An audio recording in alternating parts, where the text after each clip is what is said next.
Previously on Best Ball Breakfast. Did I say anything explicit? Joe Burrow will be on the menu. Brock Purdy will be on the menu. Aaron Rodgers on the menu. I'm glad we locked up likely there. No, it took some. Or wait, did I just click the wrong one? As we were talking, another Drake May puppy finished up, and it bumped me to 20%. My 69th draft, and then Mr. Poopy Butthole becoming a YouTube member. But my wife just handed me our 1-month-old, so we'll see how this goes. I don't know if you followed it that closely, but I'll put my draft time 11. I'll start 10:45. When I Venmo you, it'll be $749,900. This team puts its hard hat on, it goes to work, and hopefully our 3 QBs will keep their jobs the entire year. Sanders is like using a rubber band as a bow. And today on Best Ball Breakfast, we got 4 more Best Ball Mania 5 drafts, including my 75th draft, which is what we're going to have up first here at the 10 a.m. slot. Then swinging by at 11 a.m., of course, RotoViz's Shawn Siegele. At noon, we got the BBM3 champ, Pat Kerrane, joining a BBM draft with me. And then today, our special guest, none other than the ultimate spreadsheet socialist himself, Mike Leone from Establish the Run. That will close things out. 4 hours of straight best ball streams here on the Pete Overzet YouTube channel. Let's do it. My slow draft rooms are so much different than my streamed drafts. Does no one realize Underdog's half-point PPR? Idiots! Damn, bro. You know ball. Hope you guys packed your bags. I packed my bags. No, I mean, I literally packed my bags. Dude, Star Method's legit. Only way to max out every contest in the plus EV way. Week 17, you still gotta get there, bro. We have a finite sample. We only have so much samples. Is it negative EV to stream all your drafts? We just don't know. All right, GMs all around. GMs to everyone except Jordan Addison. Everyone else gets a GM except Jordan Addison. We will touch on that. I assume that is going to be a topic of conversation across all of the drafts today, both because it's legitimate news and also because we are so starved for anything to shake up the draft board. I feel like we have been in this period of like absolute non-news. I think we have the first training camp starting tomorrow. That is obviously going to start to shake things up. But yes, we will discuss the Jordan Addison situation. If you guys missed it, he was arrested driving under the influence, I believe last night or sometime over the weekend. And now a suspension risk looms for him. But yes, we will talk about that, I'm sure, with our guests when I get on the clock in the 6th round, which is where he was going previously, and not for long. GMs all around, what is up? A good day to be great. Good morning. Yes, Willis, BDGE trivia champ. If you guys missed this, I think I had written about it in my P.O. Box newsletter, or tweeted about it. But Nick BDGE has a terrific YouTube channel, and they hosted this live trivia event on Saturday. There was Team Underdog, there was Team Snapback Sports featuring the Settlement Bros, and there was Team Fantasy Life as well, and then Team Nerd Sesh. I actually wasn't super familiar with those guys, some young guns who also do trivia content in the social streets. We went out there, we battled, and Team Fantasy Life emerged victorious. And I got to give a shout out to our MVP. It was none other than Ron Stewart, who isn't officially a Fantasy Life employee, but he was our pinch hitter to round out our team of 4. Dude absolutely crushed it, came up huge in some big spots. I had like some real lows in some real highs. I was definitely not the strongest trivia member on their team, but I came up clutch in a few spots.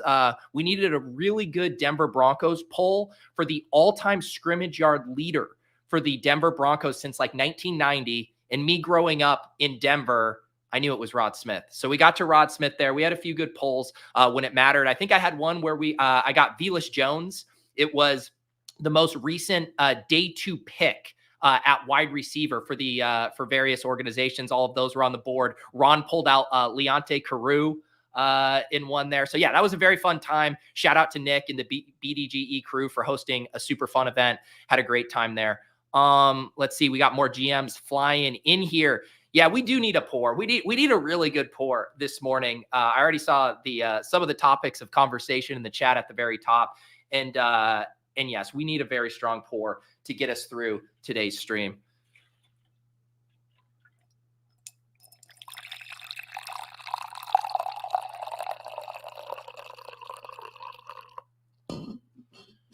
I got to leave a little bit in the pot there because I'm running dangerously low. Sometimes I top myself off before the start of the show, didn't make any extra. So we're going to preserve it so we can give KZ a second good flow here soon. Imsan, how are you liking your Scott Fishbowl 14 team? I'm the 101 in your room, and I feel our teams mirror each other a little. That might be scary for you because I'm raw dog in this draft, man. I'm not looking at ranks. I'm not looking at ADP. It's vibes only. It's pure vibes only. Although I believe on Sleeper, we are forced to take a kicker. So I did just take Harrison Butker. But I actually kind of like my team. I have no clue if it's optimal, but I'm having a blast drafting it. Good morning. Good morning. Fine. You want to do this right now? What do your Jordan Addison shares look like? Too much. Too much. In BBM, I believe I was double the field. I think I was at 18%. Legitimately one of my favorite clicks in that round. And yeah, it's unfortunate. You know, it is TBD to see how much this is going to actually impact his performance on the field this year. But undoubtedly, this is going to affect his price. I would not be shocked to see him fall a couple of rounds. And then we can have the discussion all over again, like we do with Rashee Rice, whether he's a discounted value at that time, depending on what kind of the legal news is. But yeah, it's a bummer. Anytime a guy you're clicking a lot gets significantly cheaper, it feels shitty. It feels really shitty, especially since the whole thing we're doing around here when you're drafting this early, when you start making videos and pinpointing these guys as targets in May, is we're playing a market game. You know, we are trying to buy low. We are trying to sell high. No, there's no selling high here, but we're trying to get the best prices on these guys. And I did not get the best price on Jordan Addison. I do think it's funny though. I logged on to Twitter this morning and I saw some people posting their screenshots of Jordan Addison exposure. It's like 1%, 0%, as if they had the foresight that Jordan Addison was going to get a DUI. Like, what are you victory lapping? Like getting lucky that you weren't drafting a guy who had an off the field incident. But congratulations to those people. You guys are the true soothsayers and best ball thought leaders. Yeah, Ron Stewart. Yeah, it's so funny because I get this sometimes too. I guess I stand up more, but there's this dynamic with streamers. Ness says, I had no idea Ron Stewart was built like a tight end. There is this dynamic where people generally have their webcams at an angle and it's tilted down. Normally you're sitting down and there is this like perspective issue that makes streamers often look smaller than they are. I always thought that like someone like Chris Spags was on the show. Was it last week? Spags is tall as me, but the way his camera is angled, he always scans shorter than he actually is. Ron Stewart was this to an insane degree. Ron Stewart's even taller than me, and I'm 6'1", an absolute beast of a unit. If you want to go see the photo of Ron Stewart, it's on my Twitter feed. But yeah, Ron is the real deal. And fine, one other Ron Stewart plug. Last week, I did a video on the Deposit Kingdom channel with Ron. I've been doing this series over there where we are essentially trying to do the guest's perfect draft. So I send over a questionnaire to the guest ahead of time. I say, what's your favorite structure, your favorite player target, your favorite Galaxy Brain idea, a few other categories. And then we hop in a BBM draft and try to execute their favorite preferences. And Ron and I drafted a super fun team. He coined this new structural start that we're dubbing the Stew. And it's one elite quarterback, one elite running back, 3 wide receivers, and 1 elite tight end to start your draft. And the draft turned out very fun. And it's also the most viewed video on the new Deposit Kingdom channel now, over 15,000 views. So the people love Ron Stewart. What can I say? I love Ron Stewart. The people love Ron Stewart. Make sure you guys are subscribed to the Deposit Kingdom channel, by the way. There's that video if you missed it. And then I'm going to have another video out in the next couple of days going through my favorite pick in every round of Underdog Draft. So 18 different picks. It's a blend of, you know, my exposures and who I think are actually the best picks in a vacuum in each round. So I'm excited for that video to come out later this week. What is up, Tyler? Good sicko morning. 52 days left to blast till the balls. I mean, bankrolls are empty. Yeah, it is. We're getting down to the nitty gritty. It is going to be a fast finish. I'm sure once we start getting this training camp news coming, we are going to have a lot of news to process. And I'm very much looking forward to it. I feel like I'm ready for some new things outside of Jordan Addison to kind of shake up the draft board. And I think we're going to get that with training camps in a big way. Pour a beer. I mean, come on. I poured enough beers on Saturday at the trivia event. Get Nick on for Best Ball Breakfast. Yes, I would love to do a show with Nick. I actually think we're going to do a randomizer draft soon. I had reached out to him. He was actually too busy to do it this week with all of the prep for the trivia event. But yeah, I'm going to be doing a show with Nick soon. T. Peter says, I become a pick'em degenerate. Trust me, I've been there. I'm very excited for NFL to start again. That's when I get really back into the pick'em streets. And I'm very excited for that. All right. Let's hop in a draft. It's so funny. I got this question. Is it going to become harder to get JJ? My content brain went to thinking, is it going to be harder to book JJ Zacharyson now that he's in a beef with Soccer Dave? But you mean JJ as in Justin Jefferson. Is it going to be harder to get him? I don't know. I think the market is still like worried about JJ McCarthy in that offense. I don't think anyone is going to take, JJ over Tyreek Hill and Jamar Chase. Maybe. But I feel like his ADP is probably fairly solidified. I have 1-3 in this draft. I did just hop in a Best Ball Mania draft. And as you might have seen on the thumbnail, this is a special one. This is my 75th Best Ball Mania draft. After I complete this one, I will be officially halfway through my journey to max BBM this year. And that's about right where I want to be. I'm behind pace. I think last year when I was streaming all of them, my 75th was on like July 4th or 5th. But I do want to keep a few more of these extra bullets in the chamber for August. So I feel good about the pace I'm at right now. All right, we are on the clock. CMC and Lamb go 1-2, which is a very familiar start.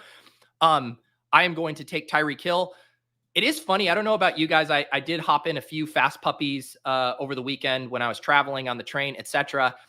And I don't know. Anecdotally for me, I feel like Ceedee Lamb goes ahead of CMC in, I'm just, again, making up an anecdotal ballpark here, like 60-70% of the puppies that I do. It makes me wonder, like, are we going to get a Ceedee Lamb flippening of CMC and ADP? It feels like that could be something that might happen. But maybe it gets offset by the casuals coming in and the casuals don't want to select as much Ceedee Lamb over CMC. But that's definitely some food for thought because at least these sicko piss boy rooms, puppy rooms, everybody seems to love to get Lamb at 101. Check out my 0% Jordan Addison exposure with the entry fees blurred out. Yeah, you've done 3 drafts, buddy. Congratulations on sidestepping the Jordan Addison landmine.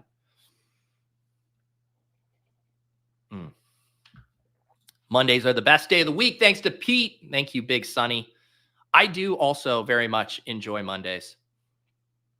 And yeah, I mentioned when I say the JJ and Soccer Dave beef, if you're wondering what I'm referencing, you have to check out Ship Chasing last week. One of the most fun ship chasings we've had in recent memory. We did a roast draft. We invited the Ship Chaser VIPs, YouTube members over there to participate in a self-contained 12-person league, no BBM or nothing. And we had David Gitchen as our special guest, and then we roasted the teams. We sauced them, so to speak.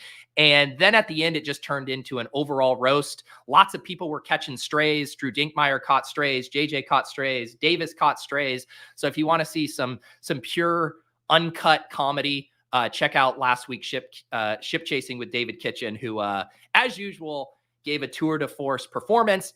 I would say subscribe to his YouTube channel, Live a Little, if you can find it. If you can find it, I definitely recommend subscribing to it.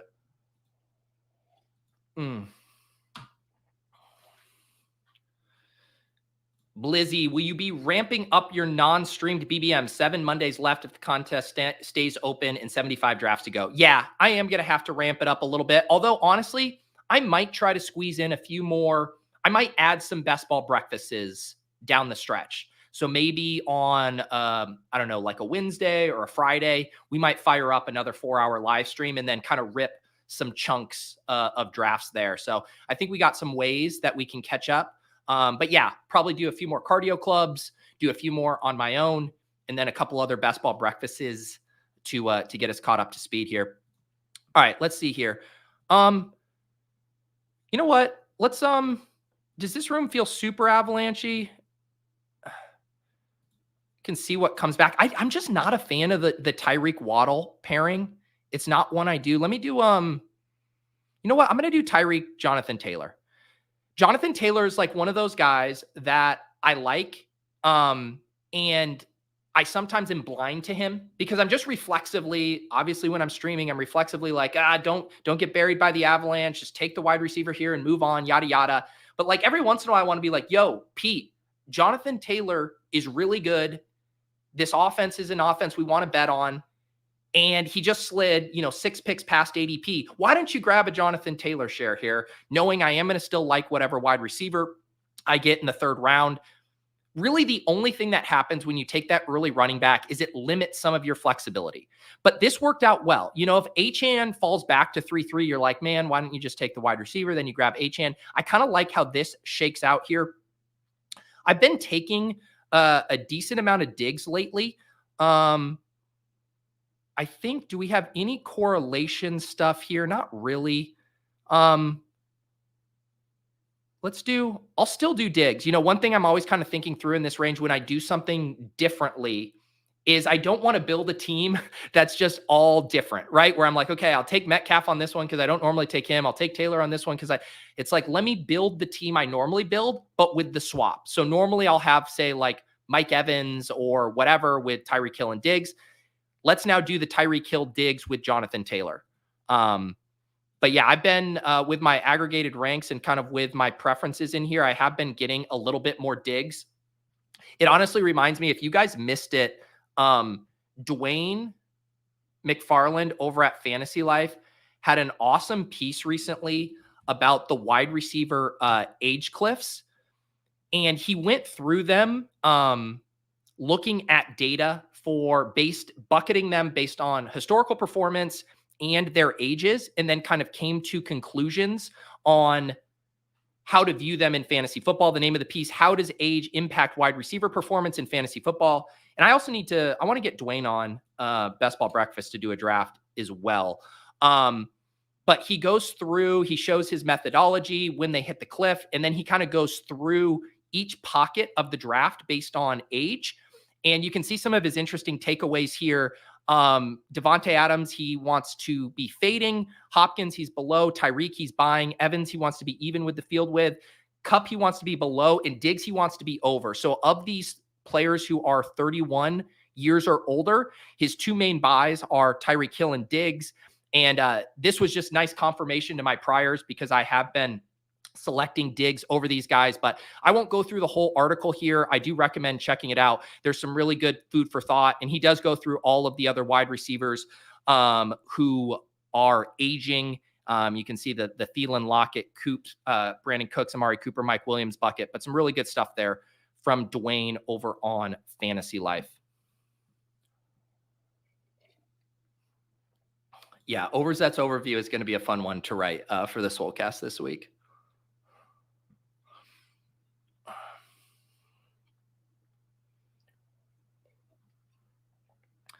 Finance, do you think a one tight end build would ever be viable the way the tight end market is? I feel like we've done this question before. My thought on it is if you were doing like super small field stuff, I think it's more in play because you're just having to compete against so few rosters or other teams relative to in these large field tournaments, but you're just sacrificing so much. You're obviously taking a zero the week the player's on bye. The other thing that ends up happening, and the reason I've been kind of anti these super galaxy brain 1 QB or 1 tight end things is even if you hit on the guy, you hit on the quarterback who has the nuclear season, the tight end, you're going to show up in the finals and everyone else is going to have that tight end as well, or that quarterback as well, but they're also going to have a second onesie. They're going to have someone that allows them to be unique. So even if you nail it, you are going to run into some extremely high ownership.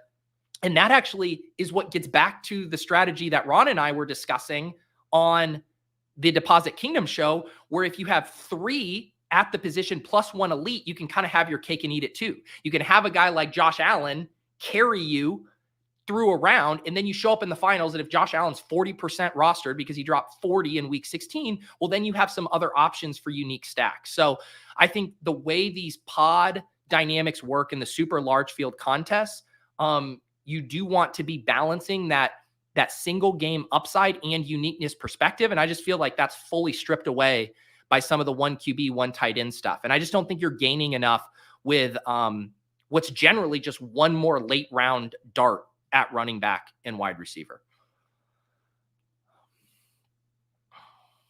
And thank you. I even answered your question before you sent in the super chat with it, Finance.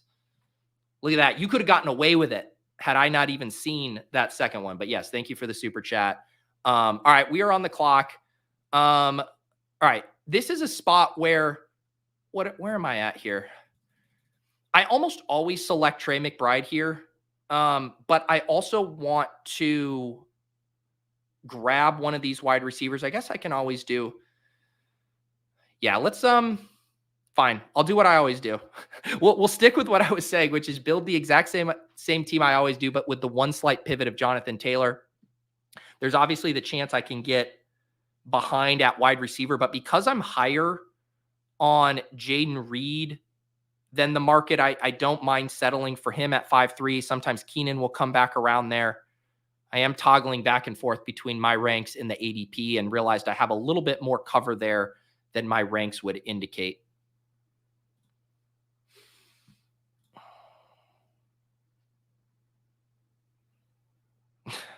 I actually have been adding, I've been working on this script doc. British Gridiron Film says 0% Addison victory laps got to be in the Best Ball Bros 2024.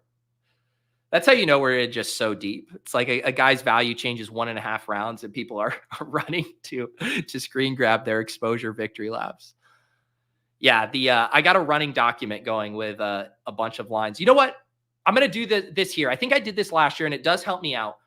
The comments for this video, let me know your favorite Best Ball Bro phrases, isms, cliches, all of that good stuff. Leave those in the comments. Ones that you would like to see in the video. This is where I'm going to crowdsource and make sure I don't miss anything. Nothing tilts me more when I make that video. People are laughing and they're like, a great video. And they're like, but why didn't you have this in it? It's like, well, fuck off, man. There's like a million things. So this is your chance. Do not say, how did you miss this in the video? Leave it in the comments after this. God, Cheese Skull. Did you just troll me? You took my 2 wide receiver targets, Keenan and Jaden Reed. You're sick. You're sick. All right, fine. I'll take Terry McLaurin. You're going to help me diversify here. Don't click Terry a lot, but if Cheese Skull wants to take my 2 favorites in this range, I will grab Terry McLaurin past ADP. So here's our start. Jonathan Taylor at running back, Trey McBride at tight end. We got our 3 wide receivers, Tyreek Hill, Stephon Diggs, and Terry McLaurin. Yes, you guys can workshop them in the chat right now, but for longevity purposes, I need you to write them in the comments after the show. That's how I will be able to make notes of all of them and catalog them accordingly. Yeah, but yes, that's fair. Cromulent. Piss Boy's a bit of an old one. Exposure security blanket is a good one. My brain is the sim.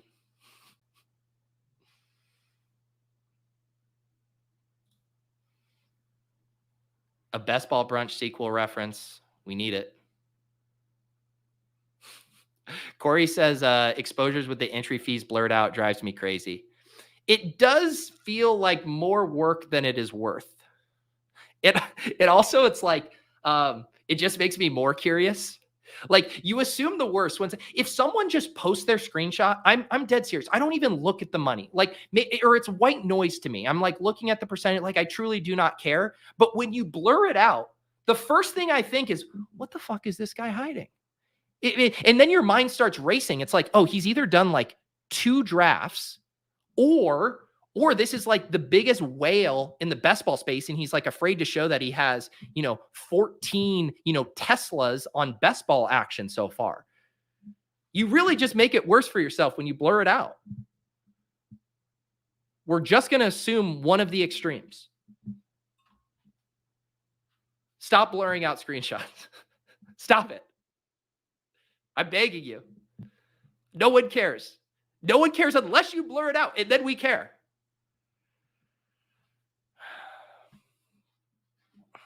I like how everyone's now just saying things that are in the ADP chasing intro. It's anti-cabal. Get ready to learn is a good one. Jacquard is definitely going to be in the mix. Dangling past ADP and gobble them up. I'm begging you guys. This is good. This is good stuff. I'm enjoying it, but make sure you leave this in the comments after as well. Otherwise, I'm going to have the poor production team go through and flag all of these.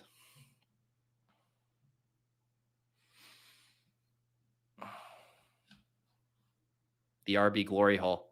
I'm still stunned that Tom was the one who coined that, not you, Tyler. I would have lost a lot of money betting that was you in the Fantasy Sanctuary group chat brainstorming new terms. Don't worry, Gobbler. We that one we got. That one's already written down in pen. All right, what do we have coming up here? Jordan Addison watch. He is still on the board. His ADP 66. I pick at 70. He will not be on the menu for me. Let's see what we want to do with the CJ Stroud stuff here. The Nico and Tank Dell drafters are behind me. Tank drafter at 7. The Nico drafter at 8. If Cheese Skull wants to troll me by continuing to take my players, he can. I'm not taking that. Let's see. I think this is either JSN or I get a lad share here.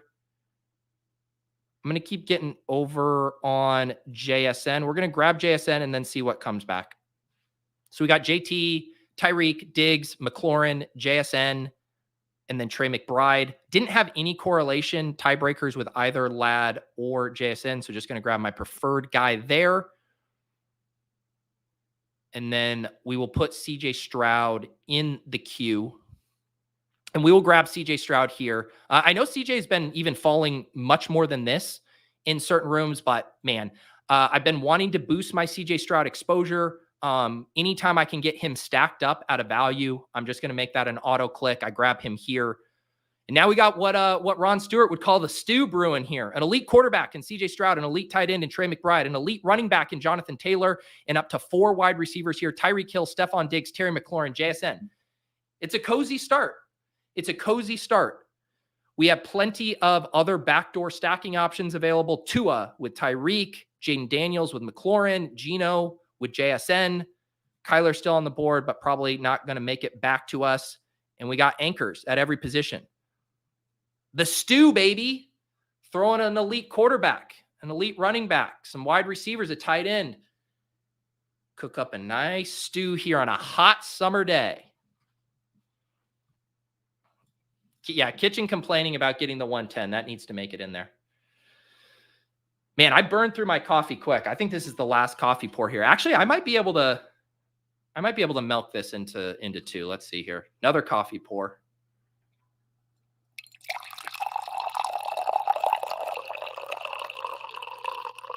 Yeah, let's keep a little bit. Just one more small coffee pour in the chamber.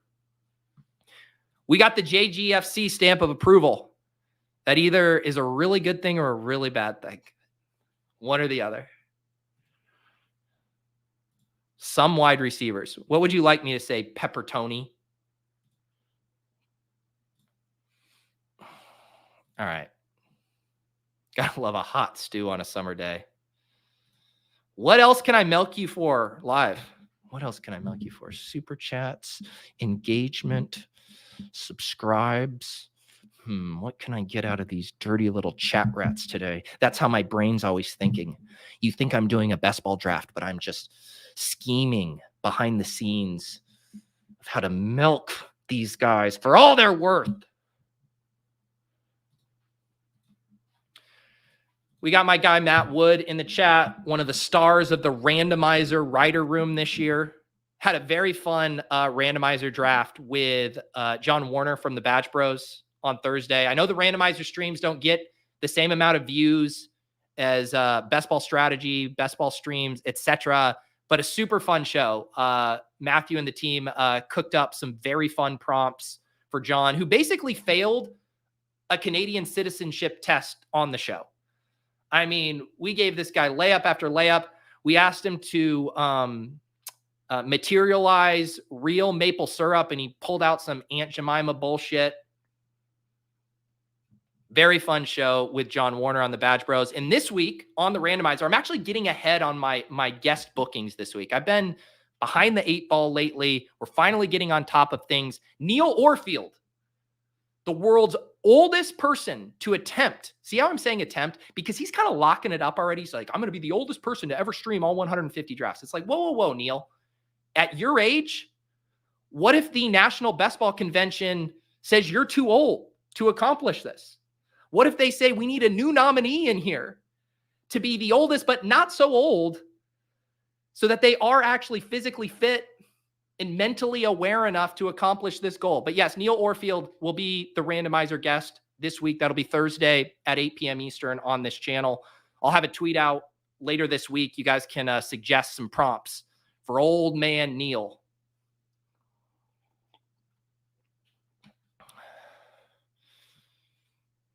It's still always jarring for me when I'm on to another bit and then I circle back to the chat and I'm like, wait, can you milk anything with nipples? Why was this said? And it was like, oh yeah. Because I was talking about milking the chat for stuff.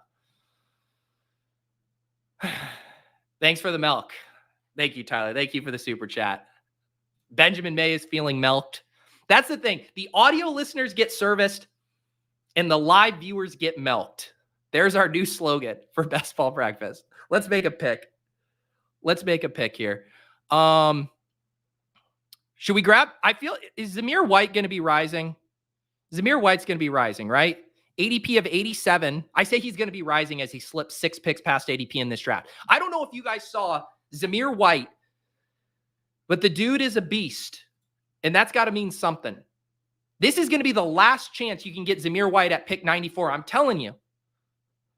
Until the next draft, in the draft after that. But after that, that's the last time you're going to get Zamir White at pick 94. The audio listeners get serviced. The live viewers get milked. Pete, if you make a t-shirt with the Guy Fieri Photoshop on it, we will all buy it. First of all, no, you will not. I have done lots of bit merch. They do not fly off the shelves. You guys are all talk. Actually, Tyler's not all talk. He bought the exposure blanket and towel from the ADP chasing bit. Let's see. We're going to grab some Raheem Mostert here. Yeah, we got Tyreek Hill. Let's get a third running back here. What? This man scored, 22 touchdowns last year? And he's not good enough for any of you guys? Boom. Raheem Mostert, come on down. Here's the team, and then we'll get back to the more important matters with milking you guys. CJ Stroud at quarterback. Jonathan Taylor, Zamir. I'm so unbelievably jacked. I probably shouldn't even be playing running back anymore. I should be a bouncer. White, Raheem Mostert, Tyreek Hill, Stephon Diggs, Terry McLaurin, JSN at wide receiver, Trey McBride at tight end. Yeah, no, my new profile picture, I did make this swap. I had the Steve Entman profile picture, which was a bit from last year's randomizer show with Ben Gretsch. UW alum, ended up seeing the photo of him on the show. And I said, that needs to be my new PFP. Lasted over a year. That show was on my birthday. So it lasted almost exactly 13 months. But my guy, Chris, who does my thumbnails, he gave me a Guy Fieri Photoshop for the ship chasing roast stream I was mentioning earlier. And I decided it triggered so many people. There were lots of comments about it being nightmare fuel, that it was all the permission I needed to make it my new PFP. But I am calling BS on This Is Fine that you would buy a Guy Fieri Photoshop of me on a shirt. Chase, do you have a schedule yet for in-season? I don't. I will say it's going to be fairly similar to last year. Was getting my ducks in a row with Fantasy Life. I'm going to be writing the newsletter Monday through Fridays. I'm going to have a couple weekly pieces out for them as well. A lot of the staples will be there. I would say, Best Ball Breakfast pivots to Pete's portfolio review. That'll be every Monday morning at 10 a.m., the same time slot. Another pivot we've been doing off and on the clock on Wednesdays. That'll probably pivot back to Friday. It's just a much more valuable show later in the week with the way the NFL news cycle is going. Ship chasing will likely pivot back to Thursday evenings for the Shipcast. I will still have my cram shows on Sunday mornings for the YouTube members. If you guys are in that Hand Builders and Opto Bros tier, we will do all of that. As far as new stuff, I'll be working on, I'm going to try to do weekly Deposit Kingdom videos. I think they will probably have similar structure. Maybe going through my favorite, both GPP and Underdog scroll the F down plays in dailies. I'm still kind of workshopping how I want that video to look in my head, maybe including a few Underdog daily drafts in that video as well. Swolecast will be as usual. But yeah, no huge tweaks to my schedule. But yeah, I'll be sure to let you guys know once I get that all solidified. But yeah, pretty straightforward, I think there.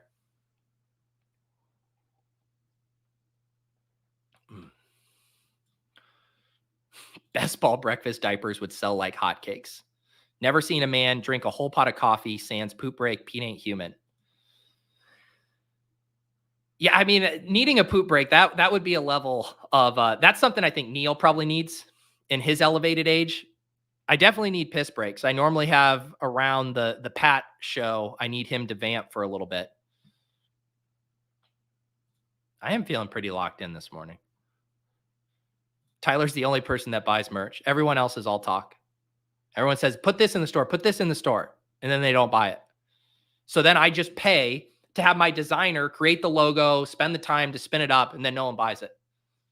I'm still lifetime down on this goddamn merch store. Why do you think when you look around, you're watching the video and you see the merch popping up? I'm trying to get even on this ill-fated merch enterprise.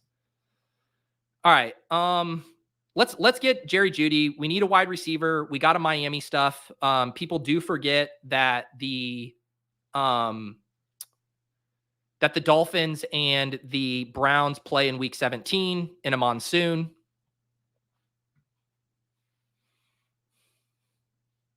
The question here is, do we grab Tua at 123 and shut it down at quarterback, or do we push it? Where's my Waddle drafter? The Waddle drafter is on the clock now. The Waddle drafter is on the clock now. Do it, Cheese Skull. You've been sniping me all morning. You think it's fun. You think it's cute. Everyone wants me to go full Chris Spags and just rage tilt. I dare you to bleed down the clock and slow roll click Tua. Do it, Cheese Skull. This fucking guy. This fucking guy. Whatever. I don't even want Tua. Tua ahead of ADP. Fish move. Fish move. All right. Let's see here. We're just going to grab a wide receiver. Going to grab a wide receiver here. Mike Williams.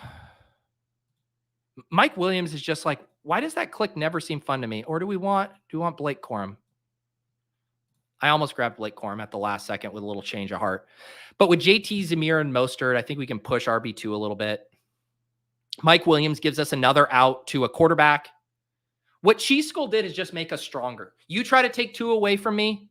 Well, guess what? All the touchdowns are going through Raheem Mostert and Tyreek anyways. And then I'll grab, we got Deshaun Watson in the back pocket, which just, just such a very comfy backdoor stack option that everyone loves to click. And now Mike Williams gives us Aaron Rodgers. So joke's on you, Cheese Skull.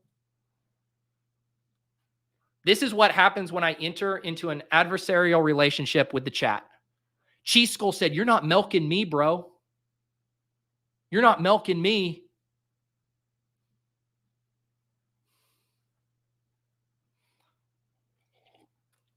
I did see, I don't know if any of you guys follow any of the World Series of Poker stuff. I haven't been following it closely, what's going on with the main event, but there was a hand history that came upon my timeline over the weekend. And I guess these two guys who are kind of high stakes crushers were deep into the tournament and they found themselves in a hand together. And one of them had quad jacks. So just like the stone cold nuts. And his buddy had made a full house, I believe, and shoved all in on him.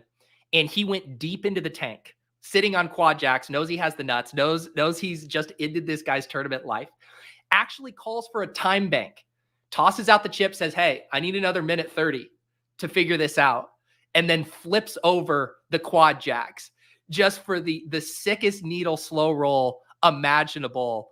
The guy, I guess the quote from the reporter was, the guy goes, what the fuck was that? And he just shrugged and said a slow roll. Can you imagine?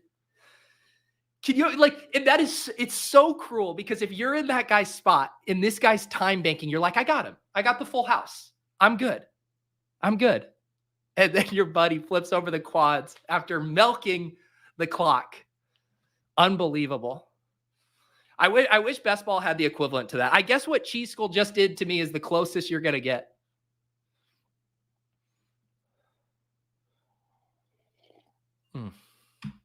Yeah, they are good friends. It's so funny too, because like you'll read the comments of people who don't know that they're friends or whatever. Be like, this guy's ruining poker. This guy's bad for poker. Just wait till karma catches up with this guy. It's like, actually, as someone who barely pays attention to poker, this story actually engaged me into the world of poker. I would argue that's pretty good for the world of poker.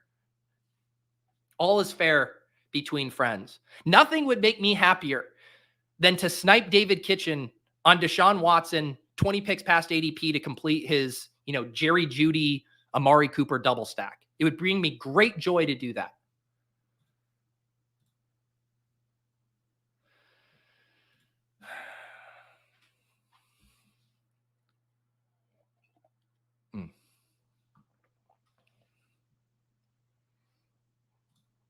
I just had a Chess Liam pause right there. See, I think one of my toxic traits is I just don't want there to be any dead air, and that I should be allowed to take a pause and breathe every once in a while. But you're telling me if I take a pause, it is indicative of what other streamers do? I'm not even allowed to breathe anymore after a long poker story?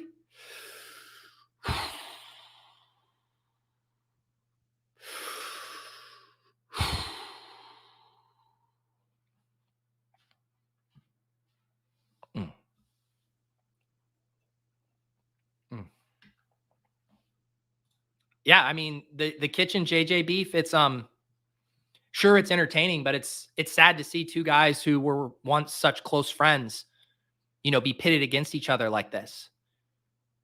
I really feel like there are good people on both sides in this regard.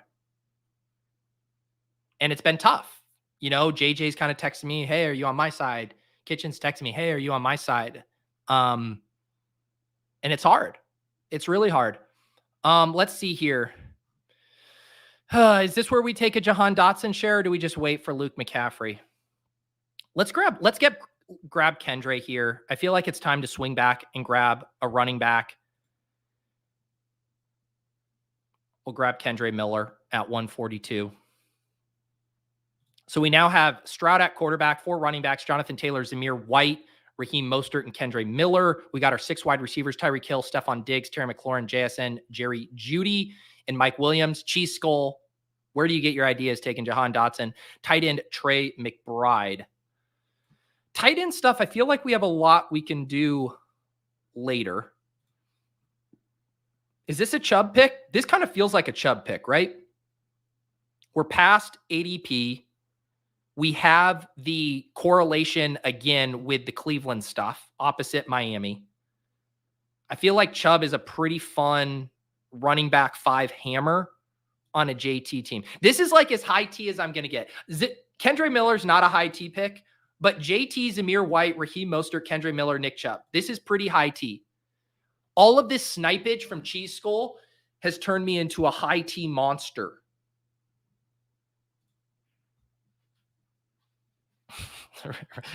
Viewer retention rate dropping because of a few deep breaths. Streamer loses 200 live stream concurrents after taking 2 deep breaths. My column.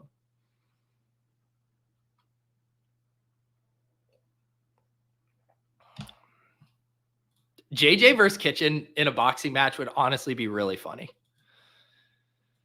Because JJ's obviously in better shape. JJ's tall. But Kitchen has some pluck in him. I would pay per view for that.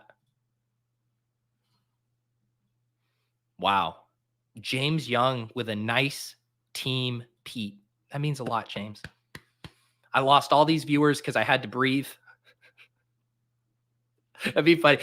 Davis Maddock, he bought his vidIQ course to help optimize his YouTube channel. By the way, I am going to be making my inaugural appearance on the Davis Maddock YouTube channel.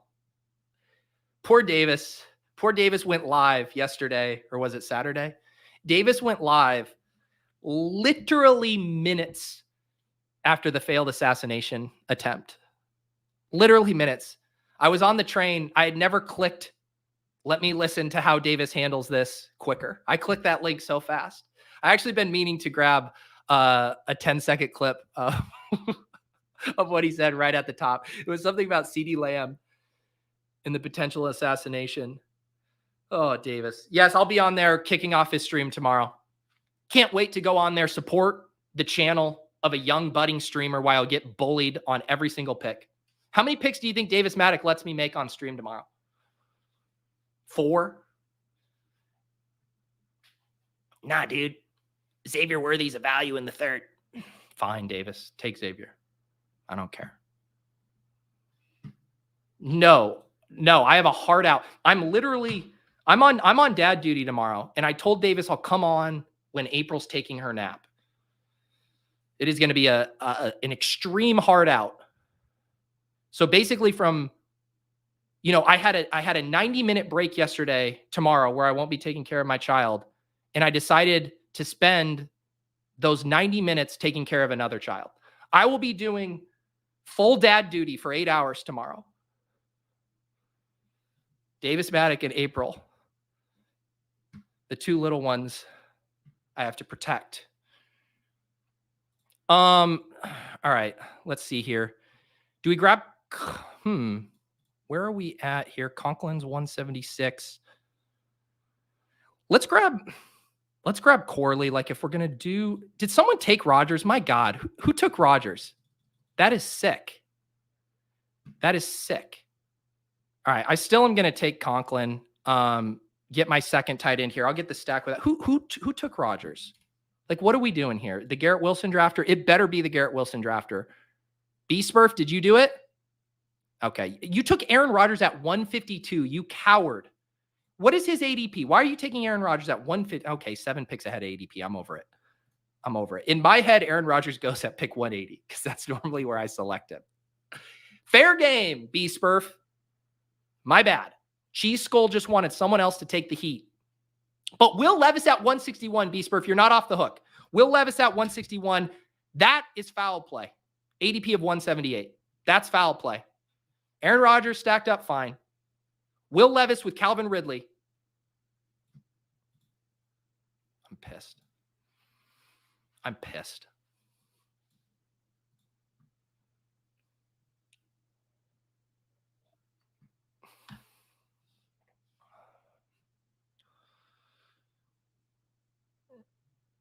Cheese dick. There you go, Cheese Skull. The nickname I didn't land on that someone else did. I know this is the thing about the Stroud stuff, man. These stupid week 14 buys.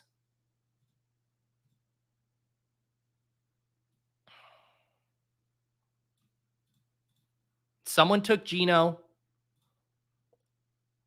What's going to be our emergency stack? I mean, this is sick. Absolutely sick. Should we take Bucky? I always take Bucky. We're going to take Bucky and then figure out this stack stuff later. I am incensed right now. Absolutely incensed. What this room did to me. This team has Derek Carr and Jawan Johnson written all over it, and I'm having a straight up bad time. An absolute bad time. Like, what? Who took Geno? Why are you guys all taking? Mr. Monopoly took Geno at pick 164 as his third QB. You guys are turning me into the tilt streamer. What are we doing? Are you guys all tilting me for fun? Okay, I get it. You have DK Metcalf, Mr. Monopoly. Did you need a monopoly on the quarterbacks? Because I'm telling you, when you have Justin Herbert and Brock Purdy, you can shut it down at the position, brother. You shut it down. What is Geno's ADP? 167. You reached for Geno as your third QB to tilt me. Oh, so you could set up the Noah Fant. This shit has gone too far. I am going all Spags. The quarterback prices in the... Normally, I'm worried about wide receiver avalanches. What is going on? Now, B-Smurf's taking Drake May at 176. You guys have lost the plot. Absolutely lost the plot.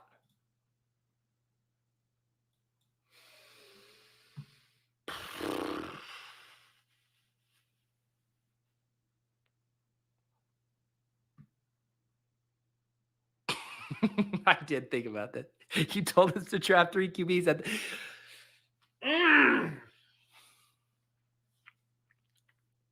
Am I allowed to breathe? Am I allowed to breathe, or will people turn off the stream? Lord, give me strength. Forgive B-Smurf and G-Skull and Mr. Monopoly, for they do not know what they have done. Show grace. Show forgiveness. Show the peace that passes his understanding. All right, I think I'm better now. Thank you, Ryan. I needed this. Who cares? You lost your QB. You're looking jacked today. That's what I needed to hear, brother. Free t-shirt in the mail. It's coming.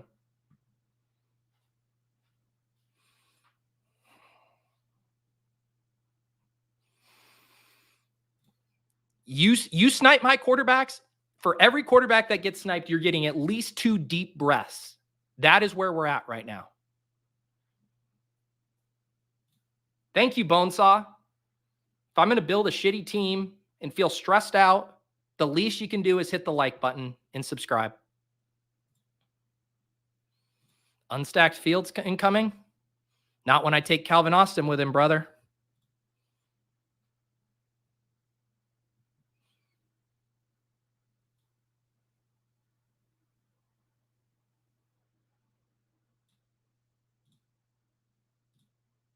Look at these quarterback options. What the hell happened? Also, when did Deshaun Watson go?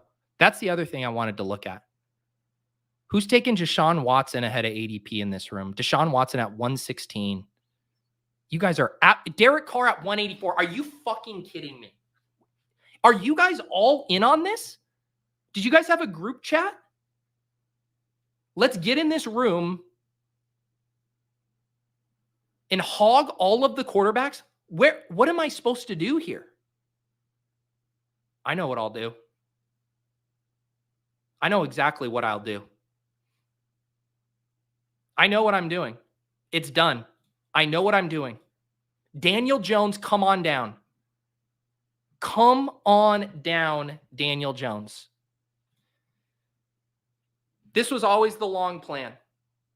This was always the long con. Daniel Jones and Jonathan Taylor ping-ponging touchdowns in week 17. You guys thought you took all the quarterbacks? Can't leave Daniel Jones on the table if you guys are colluding for that quarterback hoarding bit.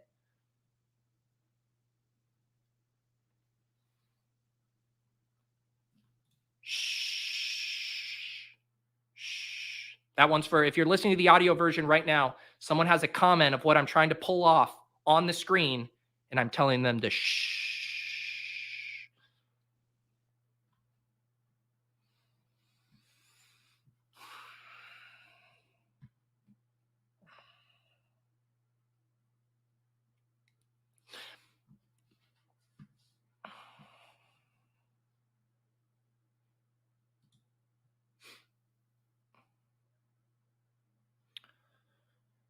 Man, Roman Wilson falling. I could have done it. All right, Jalen Hyatt, come on down. Come on down, brother. Got to lock up Jalen Hyatt. Boom. Skinny stack achieved.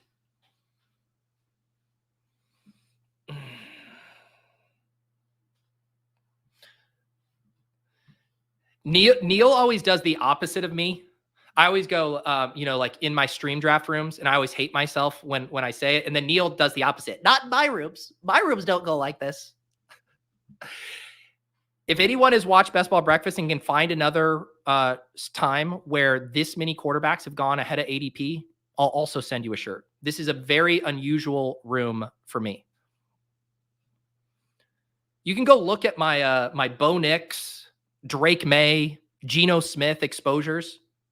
Every other room lets me have those guys for free. Not Mr. Monopoly. I just let the hint of tilt come through. I gave Cheese Skull the satisfaction of just a sprinkle of tilt. And then everyone saw an opportunity. You give this room an inch and they take a mile.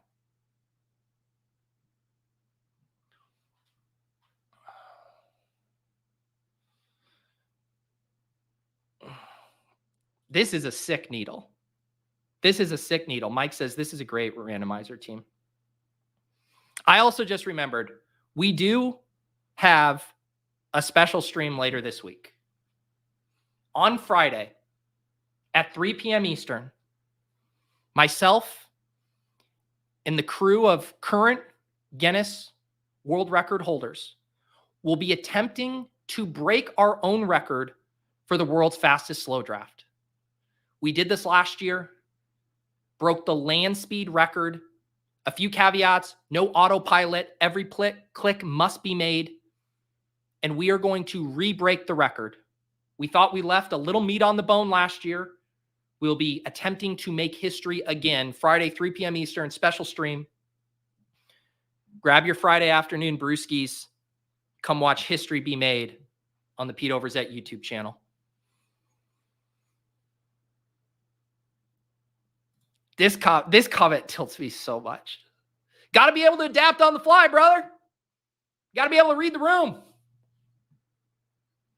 Can't just draft the same team every time. Sometimes your opponents do something different. Got to be willing to zag, buddy. That's on you. No fucking shit.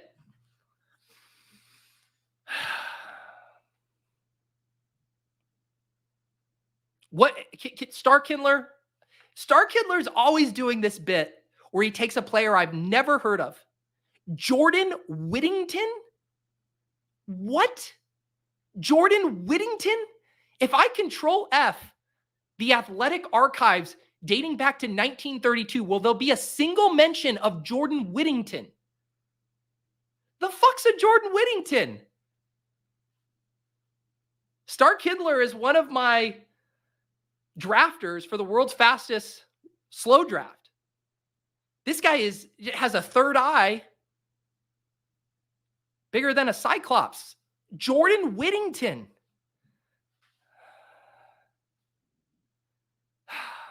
What is going on? How do we land this plane? We need another wide receiver. And then we're bringing Rotoviz' Shawn Siegele on. We need some decorum around here. We live in a society in this draft, in this stream, in this chat, and these drafters have made me feel like we don't live in a society anymore. It's just pure anarchy, lawlessness.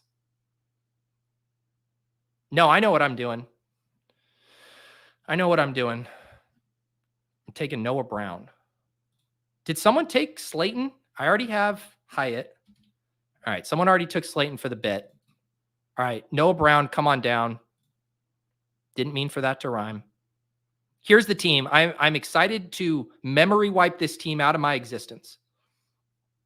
CJ Stroud and Daniel Jones at quarterback, because you guys took every single other quarterback early. Our running backs, we got Jonathan Taylor, Zamir White, Raheem Mostert, Kendre Miller, Nick Chubb, and Bucky Irving. Our wide receivers, Tyreek Hill, Stephon Diggs, Terry McLaurin, JSN, Jerry Jeudy, Mike Williams, Jalen Hyatt, and Noah Brown. And our tight ends, Trey McBride and Tyler Conklin. Honestly, not as bad as it felt. It felt a lot worse in the moment. I'll tell you that much. Felt a lot worse in the moment. All right, I'm ready. I'm ready for a clean start. It's time for the Best Ball Banana Stand.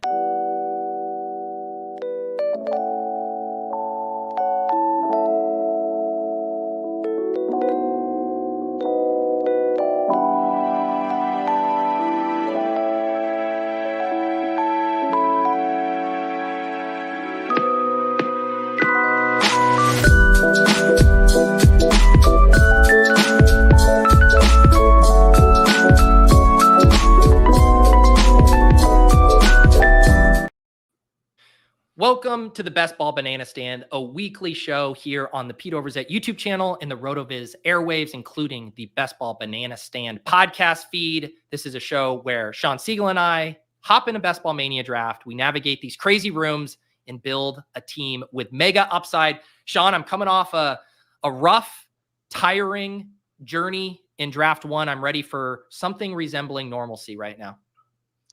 What I just heard was that you put together a squad with Jonathan Taylor and Jalen Hyatt. I think you're golden. Exactly. You know, I decided to mix it up a little bit. Jonathan Taylor fell to pick 22, and it basically, the room was very quarterback hungry. And I had lined up like 6 different stack options, and every single one went. But, you know, Daniel Jones, maybe I shouldn't be thinking of it as a consolation prize. And really what I should be thinking of it as the skeleton key to 2024 drafts. Yeah, by the fantasy playoffs, as everyone likes to tell me, he'll either be on the bench or he's going to be running wild. He's going to have one of those 80-yard runs where just like at the 5-yard line, you're begging for him not to triple over his feet, because that is the touchdown that wins the whole thing for you. Exactly. Yeah. The Daniel Jones experience summed up in one video, although I don't like the parallels to the imagery of him getting benched in week 17. It's like he's sprinting to the end zone, plays 16 weeks, and then falls down right before the most important week. But Shawn, how has your week been going? We obviously just had some pretty big news with the Jordan Addison news last night. I meant to check where he went in this first draft here, but how are you handling that Jordan Addison stuff before we hop in a draft? Yeah, he fell quite a bit in the 2 drafts that I did last evening. And one of them I went ahead and took him. The other one, fortunately, some other players had fallen as well. So I didn't have to make the decision in that one. It's tricky because I believe this is not his first issue behind the wheel. Is that correct? Yeah, I believe that's kind of the big question, is if this is going to be treated as the second incident. So I want to go into the season with as few players missing, early games as possible. And yet at the same time, I do think there are some instances where if you fall into a better than expected running back start and Nick Chubb falls, you put those 2 things together, you look at what the possibilities are for him to win you the whole thing. I think you can take him. Obviously, I've been drafting a lot of aggressive tight end, but when you miss on one of those guys and your setup works for 3 tight end, works for TJ Hawkinson, I think that's a play that you can use. So I think that tactically, if it's in a very intentional way, you can take some of these guys that you have some risk with. Eric and I, in a slow draft that we're doing, took Rashee Rice yesterday. I think as long as you built the rest of the team to withstand it and understanding what you have to build around it, you can look at some of those guys. But it's disappointing. I thought that Addison was one of the best values in early drafts. He was somebody I was drafting pretty frequently. This isn't great for that. Shawn, I did hop us in the draft. It's snap filled. We drew the 102. CMC goes 101. We get our 101 ranked player here. I actually need to upload your ranks in here, but I assume this is a smash Ceedee Lamb pick for you. Yeah, let's add some more Lamb. It gives us a lot of different things that we can do, managing the pathways. I've taken some McCaffrey in the last couple of days. Go ahead. Oh, I was just going to say, Shawn, did you send me updated ranks, or should I use your ones from last week? Well, last week you gave me a hard time for sending you new rankings that couldn't have been updated very much. So no, I didn't. I did. No, well, I didn't know if you wanted to update the Addison stuff, but I will. Let me find and upload your ones in there from last week. What were you saying about Ceedee Lamb as I get this loaded in? I just making the note that one of the fun things last night was that we had a big faller of McCaffrey last week, and we were discussing some of the people that you could potentially pair him with. I got CMC Olave, which was the one that we had talked about. Oh, and wow. That was a lot of fun. There was another big faller that I was able to put with him like in the 6th round. So, and I don't think it was Jordan Addison. So. Yeah, I hope not. Yeah, it's fun too. And, I think training camps start tomorrow. So I think we are going to now start to get some things that shake up to where we're probably going to start to be able to get more combos that we weren't able to get early on, which is, again, one of the selling points of being able to draft throughout the season. Like, the board will change in a way that certain starts, certain combos will not be possible anymore unless you're in a super weird room. So you kind of know it when you've done a ton of drafts of like, wow, CMC Olave. I know I have not seen these two paired together. I had Ceedee Lamb, Jonathan Taylor, Malik Neighbors start in a puppy draft over the weekend. And I was like, oh, this one feels rare to me as well to be able to pull that off. Yeah, and I like you getting some Jonathan Taylor. I've become a little bit more comfortable with Robinson, Pearsall, Taylor as the one guy in there. And then, you've got to get your 6 receivers. I think the thing that's the most difficult is that those elite tight ends, in addition to giving you a potential massive competitive advantage and that even higher upside for your spike weeks in the playoffs, is just that they allow you to manage the receivers as you go through, where there are going to be some zones where the receivers are just pretty big reaches. Now, I think that in the 4-5 range, there are some points where it actually just makes sense to go ahead and take that reach. But obviously, you've got some tight ends to it. You add the tight ends in when you don't have any good receiver values. If you take one of those star running backs early, you have less flexibility for that. And yet, just check your rankings out, see who you like, and make that one reach for receiver, build the rest of it around, and then you have a Robinson, a Hall. I mean, Jonathan Taylor's ability to hit those 60-yard runs just gives you an opportunity and an upside that other participants are simply not going to have. There just aren't that many players outside of maybe an Achane who can give you that of consistency. I mean, he could have a season where he has 4 or 5 of those. The other players just don't bring that. And speaking of Jonathan Taylor, he did go much earlier than usual at the 1-2 turn here. Marvin Harrison, Jonathan Taylor, kind of another fun combo where you're essentially taking 2 second-round players, but then understanding that might be more unique than usual. Shawn, we are on the clock. We started with Ceedee Lamb. Looks like wide receivers here, Neighbors, Diggs, Kupp. Do you got a way you'd like to go here? Yeah, I think that either Kupp or Devontae Smith obviously works well with Lamb. Let's take Kupp, and we can talk a little bit about him more. I know we took him last week. It seems like a guy you're getting maybe a little bit more bullish on here. Kupp over Neighbors. Is this looking ahead to setting something up maybe specific for a Lamb team? Well, one of the things that I have seen with a lot of the rookies outside of Harrison is that we're in this little window right now where in just so many of my drafts, they're sliding. And that gives you some additional opportunities in round 7 with that tier of receiver. So much of the things that we're hearing about Cooper Kupp really do give you the sense that he's going to be that guy who is just as good a value as Puka. And you're getting a full round discount. Devonta Smith here as our early 3rd pick to pair with these guys, or do you want to go with the rankings pick in Diggs? I think we can go with Smith. I think Diggs is somebody I've been getting a lot. I think it's the same thing there, and it kind of depends. I'm not pushing my co-managers to take Diggs as high as I have him and as high as I'm often taking him in the early 3rd. That's another one where I've written him up on the site in a big values piece looking at his profile and what that means when you compare it to Nico Collins, Tank Dell. Obviously, I really like those guys also. I think that a league winner is going to come out of there. I think the Texans, despite the somewhat aggressive values, are still arguably undervalued. They look like a team that, I think that Stephon Diggs could have his best season this year. And when you think about that in round 3 versus round 1, and this looks so much like those early Peyton Manning in Denver type of seasons where we don't know for sure who it's going to be. But even with the evolution of defenses, that offense is just going to put up an insane number of passing yards. Yeah, so we start Ceedee Lamb, Cooper Kupp, Devonta Smith. It's funny because, Shawn, I feel like if it weren't for the week 17 correlation stuff with Smith, I don't know if the market would have pushed him up ahead of Diggs, Evans, Metcalf. I feel like maybe he'd be more in that like Tank, Zay Flowers range. but I have a feeling you would have probably had him here regardless, right? Even aside from kind of the exciting Game 17 angles with the Cowboys.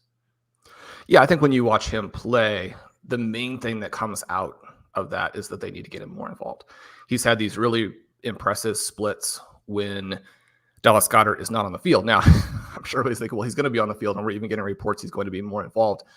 I would question that a little bit, in that when I think you get that new offensive coordinator in there, you get down, you're working through the tactics, and you're trying to figure out how we best beat defenses. Now, one of the things that we did see a little bit last year, and Ben has talked about extensively on Stealing Bananas, and I think it is something to be aware of, but the way that these offenses, especially when they have RPO action, are looking so heavily right now to the number ones. And that's a reason why, you would get A.J. Brown there in the middle of the first round ahead of Amon-Ra. And, I mean, A.J. Brown might be the best receiver in the NFL if you put him in an offense that was more favorable to that. Obviously, he's played in Tennessee, and then in this kind of hybrid type of offense where you have Jalen Hurts, you have an additional very skilled receiver in Devontae Smith, that's knocking him down some.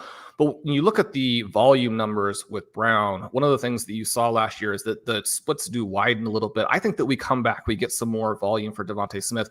But the great thing about having a player like Devontae Smith who's that talented is that he can deliver some of what we need, even if that lofty price, if the volume isn't there, because the efficiency just projects to be so good.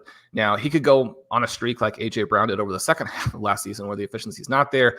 Then maybe you're looking at kind of a worst case scenario where you regret having him. But I do think that his talent stacks up very nicely against those other receivers in round 3. So again, it's, probably a small loss, but a big win if things hit the right way, if that offense takes a step back, if you get any injuries. And I mean, again, you watch him play. He was the one bright spot in the second half of the season for them where everything else was catastrophic. The running backs going off the board here. Barkley went at the 2-3 turn. Kerrane and Derrick Henry in the middle of the third. And then we had our first running back of the fourth come off in Travis Etienne. Laporta and Kelce were the first 2 picks of the second round. Jalen Hurts doesn't make it past the A.J. Brown drafter. Sometimes that'll happen specifically if A.J. Brown slides and then the drafter doesn't necessarily feel like reaching on Hurts. But when this drafter took A.J. Brown at 6, definitely makes sense that they were going to prioritize Hurts at pick 43. We are on deck here, Shawn. Looking at ADP, you got Kirk, Lamar, McLaurin, Mahomes, Andrews, Kincaid. So we have a few different ways to play this here. You could potentially pull off a Lamar Andrews stack. Or is there another direction you would like to go? I think that the Kincaid there is probably the answer, unless you want to do the reach on one of the 2 receivers that we discussed earlier. No, let's grab Kincaid. I don't think either of the receivers that we're going to have at the top here are going to be targets. Although in my first draft, Shawn, someone double tapped Keaton and Jade Reed at the 4-5 turn. I think to troll me because they saw the ranks up there and then immediately put me in a bind and forced me onto a McLaurin share. The drafter at the turn does do the Lamar Jackson, Andrews. And now we are back here. We can grab Allen, Reed, Worthy. Who's your favorite wide receiver here?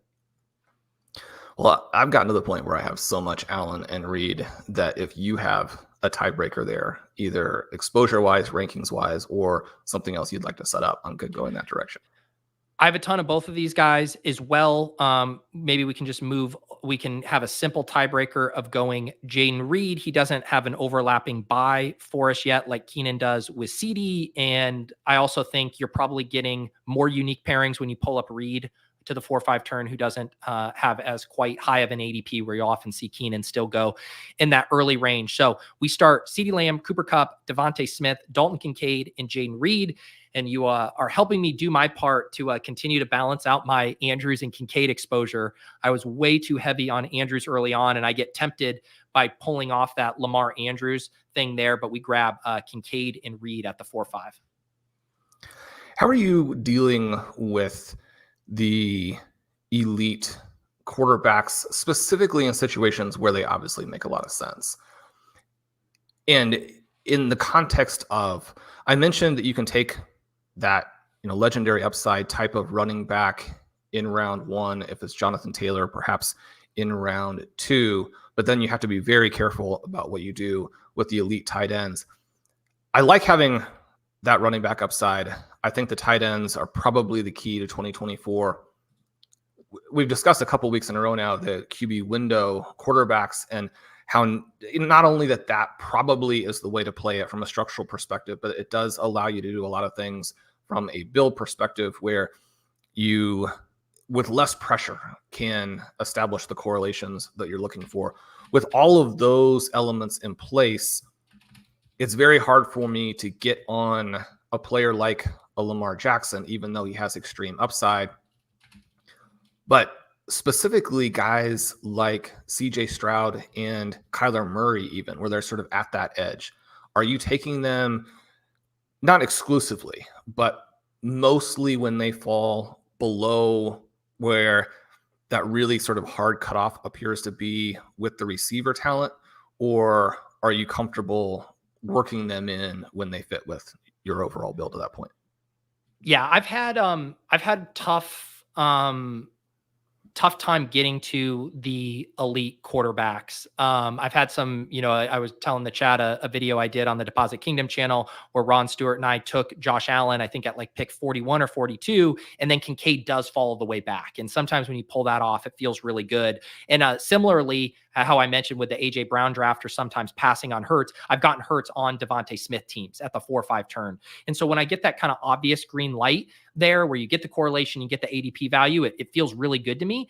It feels bad otherwise, with a Hurts backdoor stack with just, I'll do Dallas Goedert and Will Shipley. I've done that before.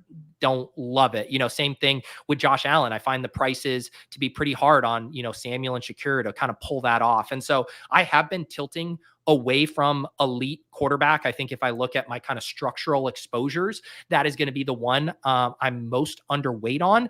And I try to just pick my spots. I do think CJ Stroud is the one that I am wanting to prioritize in this window with him falling. In the previous draft, I did have Diggs and grabbed Allen in the 7th. And it's one of the fun ones where you can kind of see, hey, if the tanker Nico drafter lets him go, you basically can always push him to the 7th. So in this draft, the Nico Collins drafter took him at pick 64, slightly ahead of ADP. Similar with that Hurts dynamic, a lot of times the drafters won't want to take them ahead of ADP, even stacked, which can open up a really big value for the Diggs drafter on the other side of the board. So to me, it's been very dependent on where I'm picking. But I do kind of want to have two reasons to push me to elite quarterback: correlation and an ADP value. And that doesn't line up that often. Yeah, you can get Kyler in some of those similar situations with Trey McBride. Every once in a while, you can get him falling all the way to Marvin Harris. And I love what you mentioned there about Stroud and pushing him through and just how well that fits with Diggs. It's another reason I love Diggs structurally beyond some of the other advantages, because, once you have some of those guys like a McConkey, a Brian Thomas gone early in the 7th. And again, those guys have been sliding in drafts I've been in, so they're not always gone. Shawn, we're on the clock. My guess is we could push Kenneth Walker to the 7th because this drafter only has one wide receiver, but I'm open to whatever.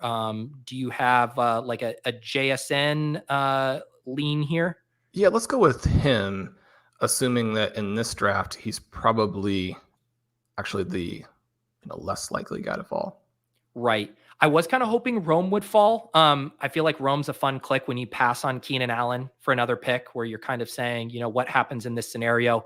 Those scenarios where Keenan fails, you got to imagine Rome is seeing a good amount of opportunity. The drafter does go Ingram and Brian Thomas there. Obviously, this Addison rank is from last week. I know the chat was commenting on that. We're not going to take him. Is Kenneth Walker the pick here, or do you see something else? Well, I think this is an interesting spot to go ahead and take McConkey if he's somebody that you want to get a little bit of exposure to now that the other guys are gone. We can get to those 6 early receivers.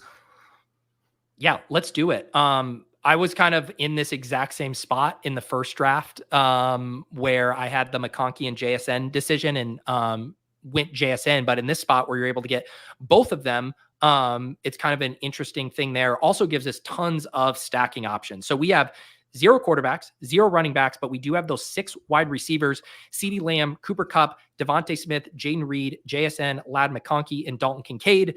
Other than Josh Allen with Kincaid and Jalen Hurts with Devontae Smith, all of our other potential quarterback stacking options are still available at different points of the draft. And I wanted to ask you, I heard you mention 6 early wide receivers, or that maybe being a priority to you. I know around here, and a lot of, people will often reference the 4 wide receivers through 7, just from historical stuff and knowing how much the wide receiver firepower dries up after that. What were you hinting at when you said 6 early wide receivers? Well, Michael Dudmer's had a couple of fantastic articles out on RotoViz looking at what the ADP context for wide receiver means, what the history tells us, how we should be adjusting to this new ADP context. And his conclusion, which I think is very strongly supported by the evidence and is the way people are drafting, so it's not necessarily controversial, but just 0 RB is strategically dominant in this specific format. One of the things then, you look at the simulation that Jake Bose did for us, where he's looking at, okay, let's take out some of the specific things. We'll simulate a huge number of seasons, a huge number of players. We'll adjust for the ADP context and look at extremely wide receiver heavy drafts. And his conclusion was that wide receiver early is the very clear-cut way to do it, and that 6 wide receiver is probably the best way to play. Now, there are potentially going to be some playoff elements, some paths elements, creating your game stacks, all of that type of thing that might, lead you to want to get to the 7 receivers. But the other thing is that when you look at 2023, our roster construction explorer is adamant that, and it's just telling you what happened last year, but that the 6 wide receiver early with the QB window quarterbacks just had massive advance rates, and then, all the way through to the final. So I think if you get those 6 guys and you're not drafting receivers from the weaker area, there's so much that you can do to then also, power up at the other positions. And the team that you end up with has so much receiver firepower, but then you can come back and you get great running backs. I'm probably going to have an article out soon on that, just how strong your running backs end up being when you get these 6 early receivers. I think that if there's still a tiny edge out there with how wide receiver heavy everyone drafts, it's that you can just go heavier. And that's what the evidence actually suggests you should do.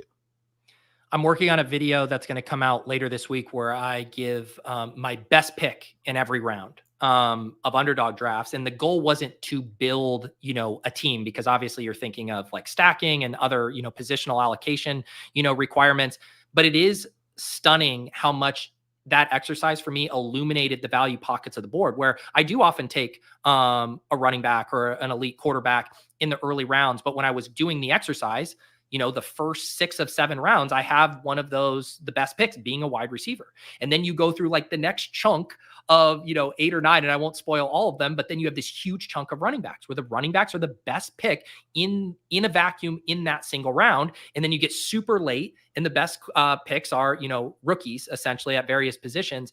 And you really do start to understand the value pockets of the draft, even when you analyze each round as its own entity, almost irregardless of other roster construction needs. Yeah. And so when you think about those things together, like who your targets are, I've tried to be even more disciplined, over the last 2-3 weeks at making sure that I don't take the fun detours, that I go ahead and get those receivers. In a draft like this, I don't think that McConkey's price is probably right, but the situation is so good and the reports have been so good, I don't think that you want to ignore him there when it makes sense structurally. So we can get some week 17 correlation with DeAndre Swift. We have quarterback options here with Dak and Jordan Love. Of course, Brock Bowers is here. I think we can go any direction. I'm not really concerned about the turn drafter. What do you think? Yeah, I would probably take Bowers, but the other way is also good. I think Bowers is the funnest thing we could do here. Every time I get to kind of mix and match those Bowers pairings with other elite quarterbacks, I definitely have him the most on this side of the board. So the most with Andrews, McBride, in Kincaid. A little harder, I think, just with the ADPs to get him paired with Laporta and Kelce. But it would not be a Shawn draft if we went a couple of weeks without a Brock Bowers share. We were starving for one. We really were. And our other pick comes back to us. Yeah. And so just to really talk through there, comfortable pushing the quarterback here, not doing Prescott also I'm very happy with. That's, the upside play since we have both of those guys. Let's do that. I think so too. That's kind of where I'm leaning. I think this also pushes us in a fun direction here. I like doing some of these extreme 0 RB rooms. We're now through, 9 rounds without a running back, and yet we're obviously, loaded everywhere else. This also takes some of the pressure off of us for stacking. And we've talked about this before. When you go super wide receiver heavy, you don't have spots to build out backdoor stacks. Like, this isn't going to be a team where we can do Mims and Franklin and Bo Nix, or, Polk and DeMario Douglas and Drake May. So to lock up one of those quarterbacks, I think really helps us. And now we can pick our spots with Stafford, with Herbert, with Geno there. And now we can really kind of flex our 0 RB muscles, put our money where our mouth is, and load up over these next 6 or 7 rounds. Yeah, I love that. That's exactly right. And I had actually scouted that out the previous time through and then forgotten about it in the Brock Bowers enthusiasm. So I'm glad that we have that. As you mentioned, that is the key thing. And when I'm doing shows, it's a little bit more difficult sometimes to work through exactly how you want some of those receiver setups to be early. But when I'm drafting solo, the specific guys and even creating some occasional reaches, because you need those first 6 players. And one of the things that you've talked about on the show before is that the early stacks, or the early, game stacking element to it, where the strength of the correlation there is not as much what you're focusing on as you are late. But when you are thinking, I might stick with the 6 early receivers, then you have to be intentional with those picks. You need to be aware of how those players are going to come together if you're comfortable with the quarterbacks. I mean, there are some wide receivers early that I play a little bit less, simply because the way the buys work and the way they team up with players just simply isn't as good. And so one of the things I think that we've discussed, but certainly if you want a little bit of a hack to make it easier, if you are just drafting on your phone, not as cognizant of some of those other things, that NFC North with the Seahawks is an easy way to get yourself into plays that probably work, even if you don't have the schedule in front of you. We're going to be picking here in a few picks. I do want to pull up this question because I think it's fun to talk through how the market dynamics have shifted. Burgundy says, I get 0 RB. I draft plenty of it, but didn't 3 or 4 BBM teams all start running back. Farid is the first to win it, doing it, and took Madison in the 5th. Also should note the year that Kerrane won BBM, the team that won the regular season prize, which is, supposedly harder to win with 0 RB over just 14 weeks. That was a 0 RB team. But I think partly too, what we're talking about here with Shawn is the overall draft environment makes 0 RB even stronger. When the wide receivers aren't getting pushed up, it opens up avenues to more running back selections. Like, if the wide receivers are getting pushed up, you would always start, CMC JT, because you're going to get Lad McConkey in the 12th round. You're going to get Keon Coleman in the 13th round. That's how it used to be. And it made those starts more dominant. This current landscape makes trying to do that so much harder. You can pull it off if you have really strong, player targets in there. If you love Jacoby Myers, if you love Dontavian Wicks, but it is a much tighter needle to thread than I think it was in those years where those double RB starts were more viable. Exactly. And Dooner's article, again, just does such a fantastic job of explaining exactly why that is the case.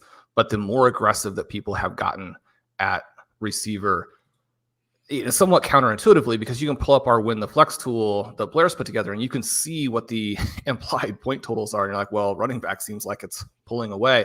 But there are structural reasons why that actually pushes you more in the direction of receivers.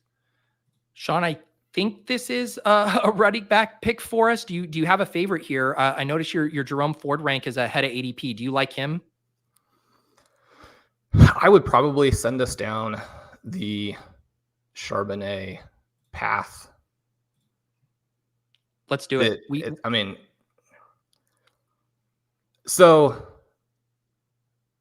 Pete, let's make this pick here as well. Where are you? It makes it not work quite as well to take Marshawn Lloyd with the pick that we just made. Do you have, and also doesn't work as well for Ford. I mean, Kendre Miller is somewhat controversial, but he's probably the direction I would go. Are you comfortable with that pick? Yeah, let's do it. I think Ford is interesting. It sounds like you maybe have Ford higher in your ranks than you're actually comfortable with. I never click him either, but what's the thought for the ranking, but kind of passing on him for these guys? Yeah, in some ways you could argue, well, somebody who's probably going to go out there and score a lot of points in the first 10 weeks and maybe for the entire season would be perfect right here. You have him ranked that way. Why don't you want it there?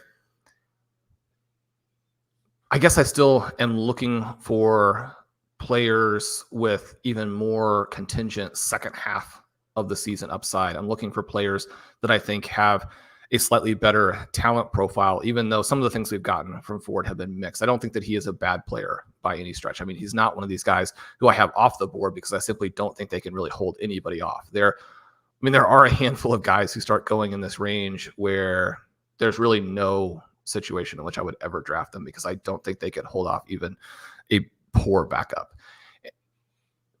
I assume that's a Gus Edwards, Zeke Elliott, those names for you. Right.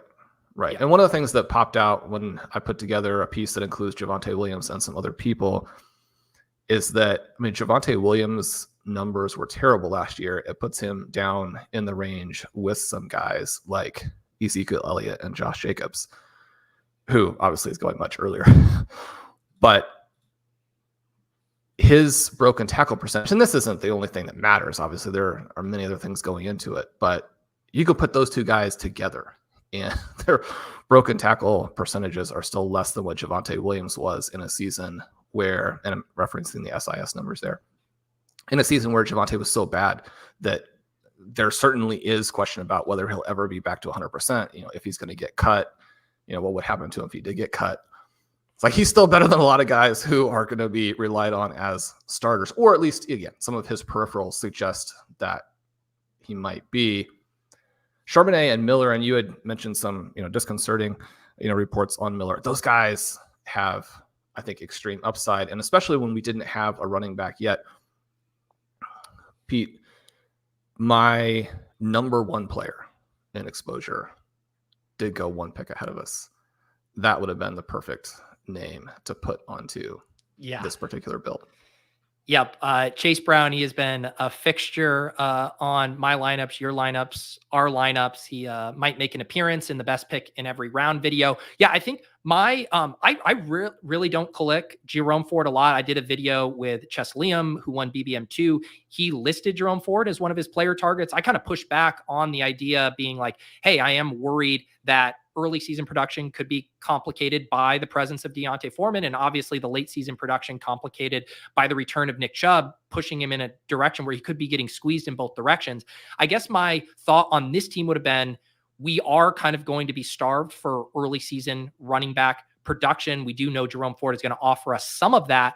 And then on top of that, there are a decent amount of drafts where Kendre Miller falls to 143, and that there were scenarios where we could have potentially have gotten both of those guys, as we see a decent amount of kind of wide receivers, tight ends, and quarterbacks come off the board here. So that would have been my only kind of thought, is like, can we sneak Ford in here? But if we continue to like player targets that we can continue to stack up here and not feel like they're all flying off the board, then I think it's more tenable. Yeah, that's interesting. I mean, he's going to get picked in these next couple of picks, but is still out there. I guess that my other concern is simply that I don't think that the Browns are necessarily building their offense to be as extremely running back friendly as it's been in the past. That doesn't mean that it won't be good. That's what I expected to happen right there. But I think that with Ford as well, one of the things you're looking at is this idea of whether or not it's extremely favorable for the running backs, that whole offensive context. So I say we take a running back here, and then we can have the Justin Herbert combo at 146. I don't think this drafter is going to take 3. Who do you like here for running backs? Yeah, I think that either McLaughlin or Chubb. All right, let's do Chubb here, and then let's talk through. Obviously, we're behind at running back. We just have Charbonnet, Kendre Miller, Nick Chubb. Definitely lots of questions still about early season production here. Can we afford the second quarterback, or do we need to kind of get another running back in this range to kind of preserve this team's chances to, get out of the regular season? And what are you seeing here with our receivers in terms of what you want to do quarterback wise? Yeah, so we still have Stafford in the back pocket. We have Geno in the back pocket. So, I mean, we're definitely not completely up a creek here. To me, I guess I am probably leaning grabbing one of these running backs.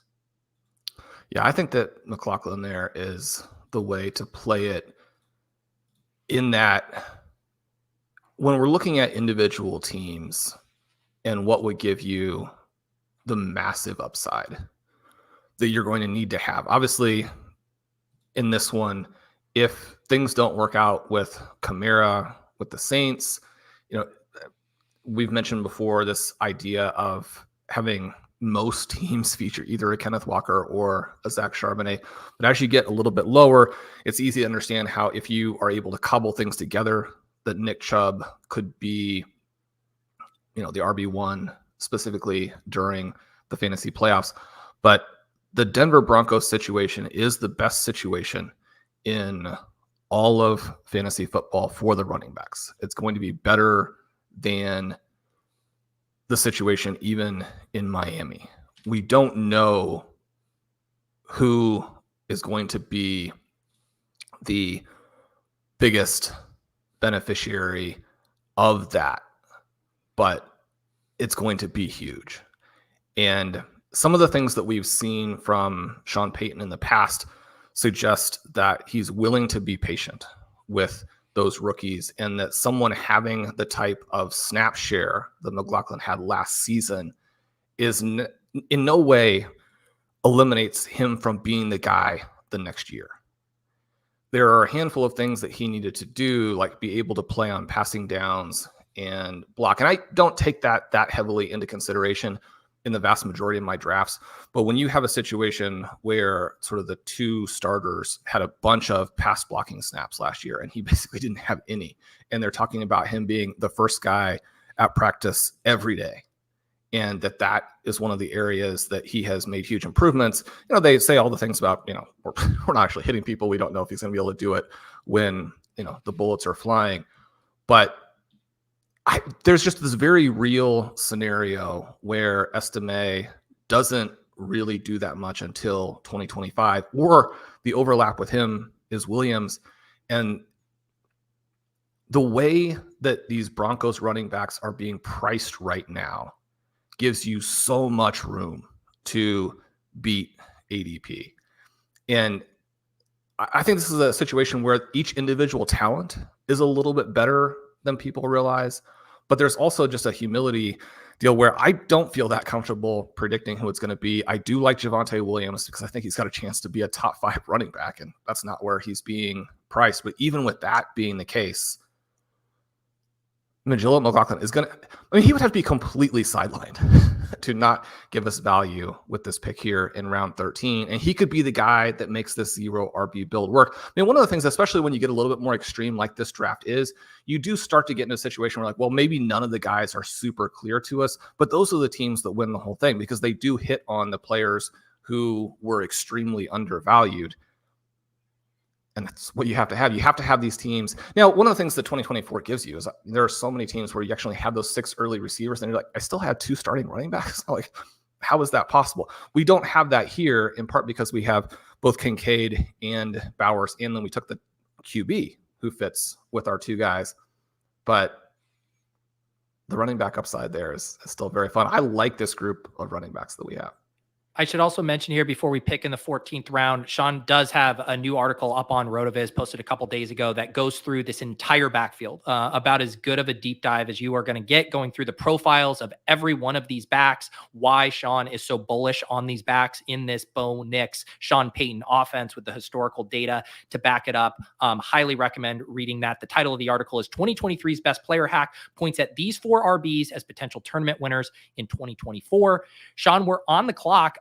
feel pretty fortunate that some of these backs came back. By ADP here, you're kind of looking at Ray Davis and Tyler Algier.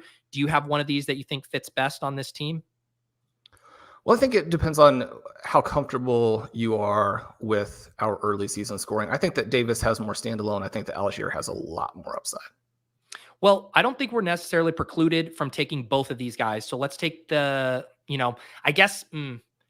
That's on me. I for some reason in my head, I thought Davis had it earlier ADP. I'm guessing the turn drafter will take Algier here just because they're only at 3 running backs. I think I would have wanted that one back in that regard. But if we are, and Algier does go. But if we are going a quarterback here, this is probably our last call to get Geno Smith. Otherwise, we're probably kind of looking at a backdoor thing with like a Bo Nix type. What do you think is cleaner here? I'm going to put Geno in the queue. The other running back would be like a Braylon Allen here. Yeah, I think because we have a couple of 12s and at the running back position specifically when maybe you're not going to have a huge number of players. Now, in this draft, we set it up to have a lot of running backs, but we might be a little bit more reticent to take that third week 12. And I do like Geno preserving the possibility of being a 2 quarterback build and not having to add additional receivers that didn't really fit what we want to do structurally, maybe 3 quarterbacks, which didn't fit what we want to do structurally. And that, again, I think also makes the Ray Davis pick work perfectly, which is that we probably needed to take Geno with one of those 2 slots anyway.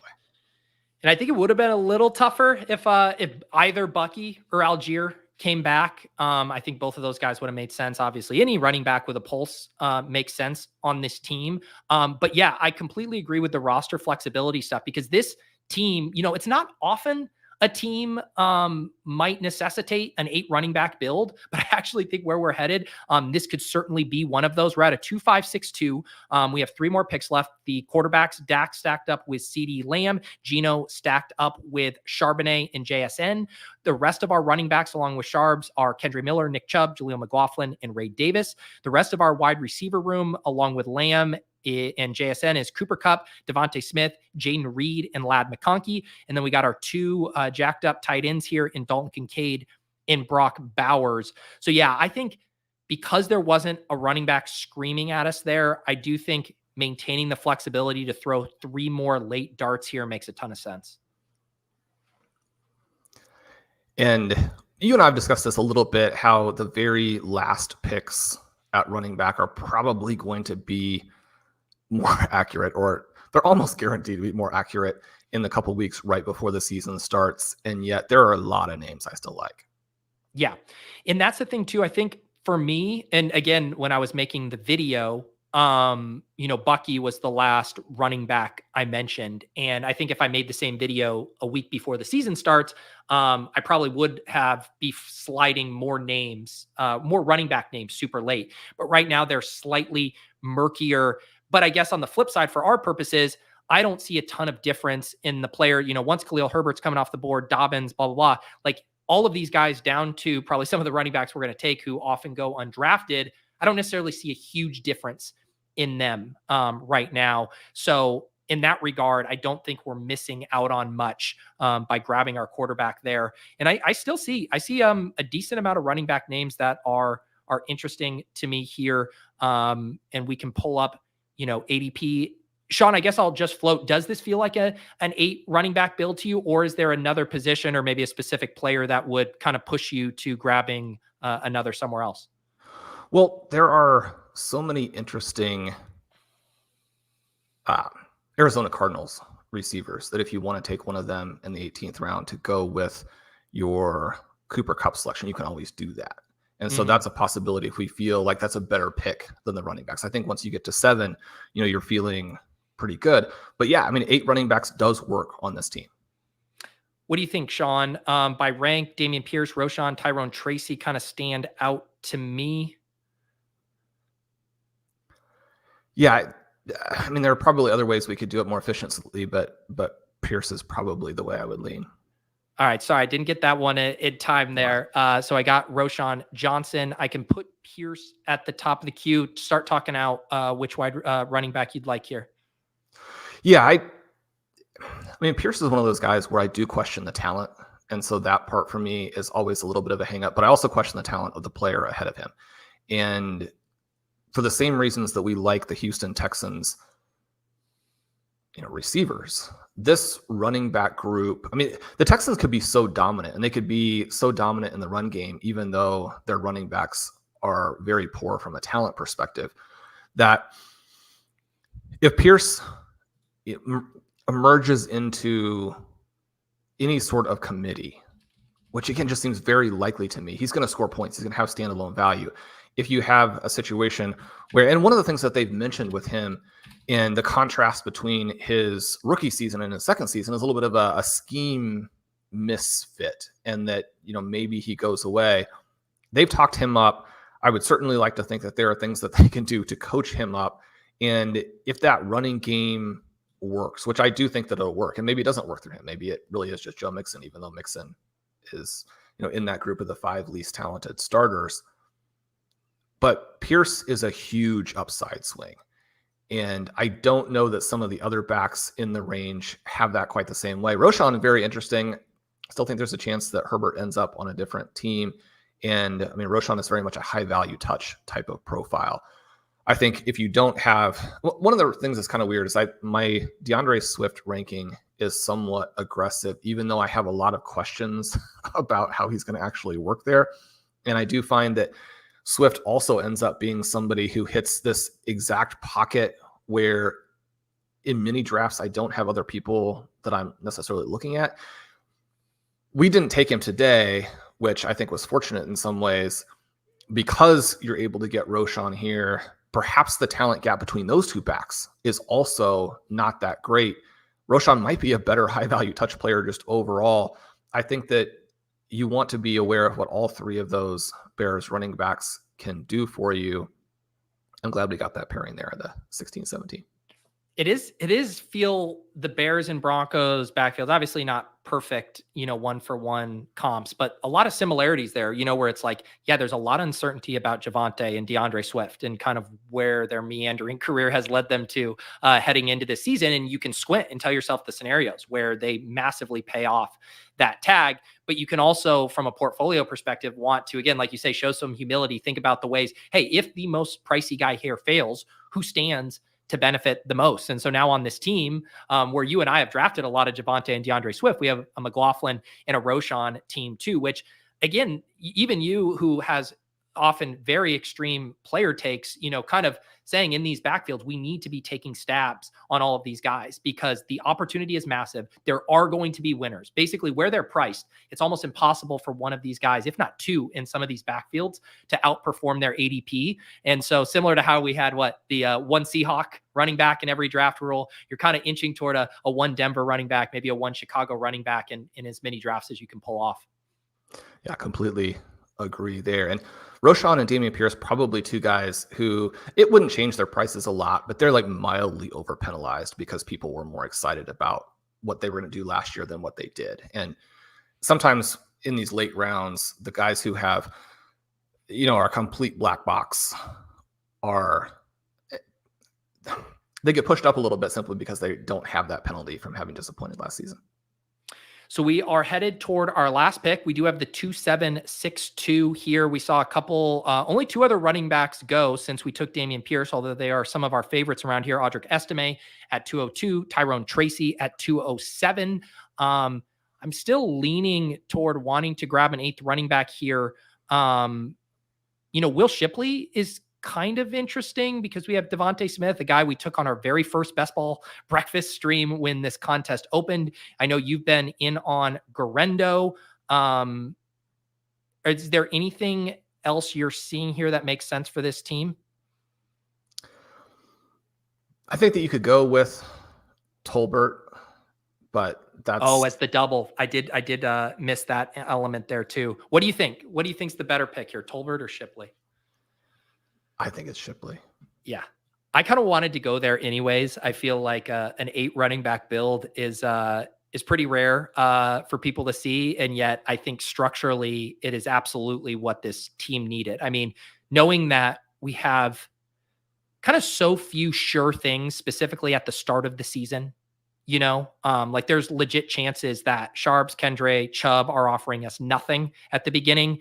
We definitely feel good about McLaughlin and Ray Davis, you know, at least getting some touches. So many question marks about what Roshan's role is going to look like relative to Herbert. Dameon Pierce, most likely going to open up as a very few touches a game guy. Shipley, who knows where that stands. So it's like, how do you counterbalance a lack of projected touches? And it's the age old thing, right? It's either quality or quantity in best ball drafts. We do not have quality running backs, but we sure made up for it with quantity and just hoping something breaks right. One of these guys emerges. One of these guys benefits from an injury. Just give ourselves that one extra out at being able to cobble together running back production. Yeah, it gives you a little bit more buy coverage to draft Shipley with that week 5 buy in the last round.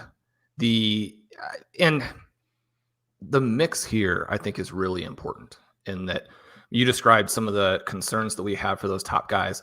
The reason that we took them is that we think they are more talented than the price reflects, and that specific scenarios allow them to have huge upside. You know, some people listening might be, well, if your story that you're telling us those guys hit, you don't necessarily need these other players, but we need to make the playoffs, right? And as we move through, I think we're going to get some different games. We've created different pathways here. And I mean, Will Shipley is somebody who I don't think his price makes sense. I understand that there is concern in these backfields where maybe you're the number 3, and there's a concern where even if the starter gets hurt, you're going to be in a committee.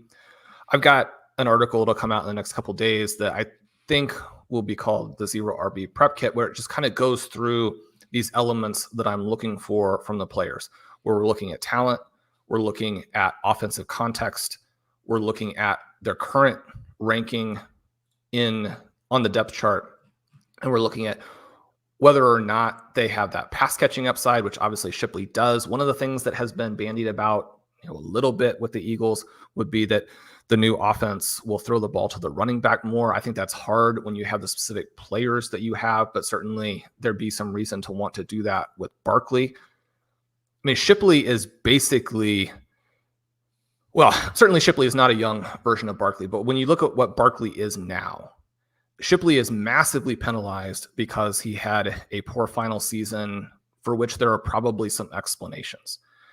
Shipley's testing, reinforced his original recruiting profile of being extremely athletic. He is a fantastic receiver. He's somebody who, when you're, and even went earlier in the draft than people were expecting. Now he goes into the situation that ends up knocking him down. But I mean, Shipley versus Ray Davis from a talent perspective is probably not even close. Now that doesn't mean to really knock Davis, who also did some very impressive things, also has the receiving ability. But when you're looking at like, how do I round out a very running back heavy group when I've already taken some players, already taken 7 guys, and I want the most talented person there? I think that's why Garendo is interesting also. I don't think the gap between Elijah Mitchell and Garendo should be where it is. One of the things that the draft, the Zero RB Prep Kit will be about is helping people understand where that 2-3 dynamic on the roster, especially at this point in the season, probably doesn't matter as much as people want to give it credit for. There are some names of guys who kind of appear to be the number 2 right now, but don't have the talent to hold it and don't have the scoring profile that would even make it that valuable if they end up being the guy. I want players like Shipley ahead of them. I'm going to recap this team just as a refresher here for our audio listeners. One of the few 2-8-6-2 builds you'll see. And it's not that that's like necessarily super hard to pull off from like a draft capital allocation standpoint, because you start with your 6 wide receivers, you grab the 2 elite tight ends, you get funneled kind of to that. But it's more so to accomplish the stacking and the correlation dynamics on top of that is where it gets really hard, because you need things to line up from an ADP perspective to get those signal callers at a value to line up with some of your early bets. When it does happen, it feels like you built a potentially supercharged and unique team. we start our quarterbacks with Dak and Geno, a 2-quarterback build. We got those 8 running backs. I'll rapid fire them here. Zach Charbonnet, Kendre Miller, Nick Chubb, Jaleel McLaughlin, Ray Davis, Roshan Johnson, Damian Pierce, and Will Shipley. Got those 6 early receivers. We were done at wide receiver by pick 74. Ceedee Lamb, Cooper Kupp, Devontae Smith, Jaden Reed, JSN, and Ladd McConkey. And then those 2 tight ends, Dalton Kincaid and Brock Bowers in the top 100 picks. And I think what's fun too, kind of circling back to the running backs, because that's obviously, the most unique thing here, is thinking through some of these selections. And some of them to me they all have this kind of fun angle to it. Charbonnet or Walker, a Seahawk in every draft. Kendre Miller is a bet against Alvin Kamara. Nick Chubb, a bet against Jerome Ford, who we passed on. Jaleel McLaughlin, a portfolio humility pick here when you have a ton of Javonte Williams. Ray Davis, a bet against, James Cook, or at least a standalone role there that he might be able to carve out. Roshan, again, similar to the McLaughlin pick, opposite those DeAndre Swift shares. Damian Pierce, a bet against Joe Mixon, another dead zone back. And then Will Shipley, I think he's kind of a hybrid of everything you're kind of trying to do, right? Maybe bet against a sketchy early round profile, get some standalone pass catching value, and then just kind of the mystery black box upside of a rookie. So I do think this is a fun team when you think about how many early teams that have those early running backs have made these picks. This team kind of can leverage all of that in a way. If you get 2 or 3 of those failing, this is how one of these teams gets supercharged. And I even go back to this element with the very first pick and the first 3 rounds there, where when you pull this off with the 6 early wide receivers and the 2 early tight ends, which is the thing that you kind of have to funnel it into that 8 running back, you probably shouldn't be able to have the extreme upside with your top QB combination. But that Lamb Prescott element is unique enough where Prescott is kind of right at the edge of where you'd be talking about going from the elite quarterbacks into the quarterback window, but it's sort of a bridge type of play where if he hits on the scenario that you need for Lamb, and then you get into that week 17, you're actually not that weak at the QB1 and then top wide receiver element. That was one of the things that you mentioned, is that with 6 receivers, it's a little bit harder to do. We don't have a ton built in with Geno Smith, although we do have both the running back and the receiver off of him. I like having that part. When you can execute those 6 early receivers and get what you need with the QB1 and then that second QB also working through it, I think to have Prescott, Lamb, Devontae Smith with this roster that has the 6 receivers and has those 2 powerful tight ends, that for me is what kind of puts it over the top. Yeah, in my draft caddy, I had flipped the week 17 and week 16 in the display just to help kind of inch me toward thinking about week 16 a little more, just because I have week 17 always so front of mind as a default. But also getting the super late, Will Shipley opposite the Prescott stack, the Roshan Johnson opposite the Seahawks stack. I do really, when I'm kind of focusing in my hierarchy of how I like to do week 17 correlation, getting a bring back, opposite my main quarterback stacks is always near the top of the list. And also specifically like having that running back where you can tell yourself a story of a game script where the opposition is having success running, forcing your quarterbacks to throw more. I always like the story that tells. So Shawn, it felt like we were very due for just a mega extreme 0 RB build. I'm glad we went and played the hits with Brock Bowers to send us down this path of scrambling at running back. And it'll be really fun to see how these types of teams fare in 2024, because the landscape almost pushes you to do this. And there's always the temptation, even with the old school 0 RB, where it was, a little easier to pull off as far as early wide receiver firepower.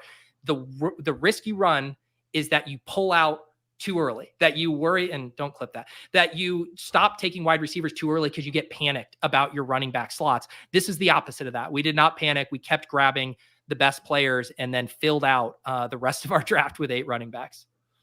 Yeah, and this may seem, again, an extreme way to look at it, but if you take the 5 receivers early and then you still feel like you need 7, and you take the 2 receivers late who really aren't very good, and you bypass running backs in those 2 spots who would have been better and who end up being the 0 RB tournament winners, then you've broken everything you set out to do because you didn't take it that final step. That's the kind of thing that I'm trying to push myself to make sure I get to, when so much of our research from Michael, from Jake, from the RCE is saying, like, have the guts to go for the 6.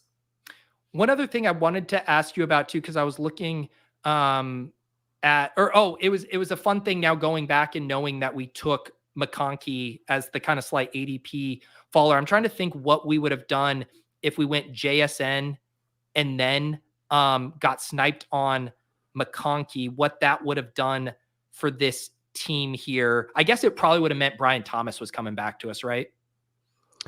Yeah, well, the other thing, and I mean, we don't have time to really get into it, but I think that Jordan Addison is so undervalued that even if you add in a suspension and you have him as the week 16 with Seattle, that is still fine for me.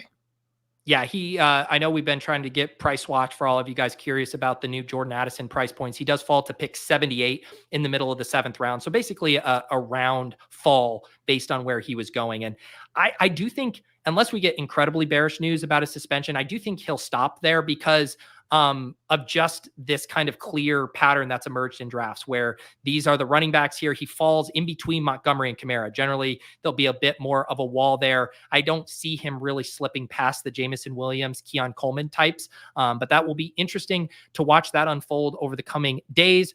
Shawn, always a pleasure drafting with you. Always fun when we can do some weird creative builds. Appreciate everyone from the RotoViz neck of the woods, as well as the Pete Overs at YouTube channel. We're here every Monday at 11 a.m. Eastern with Shawn Siegele. And I'm going to let Shawn go now. We're going to bring up Pat Kerrane here for our next BBM draft. We'll see you next time, Shawn.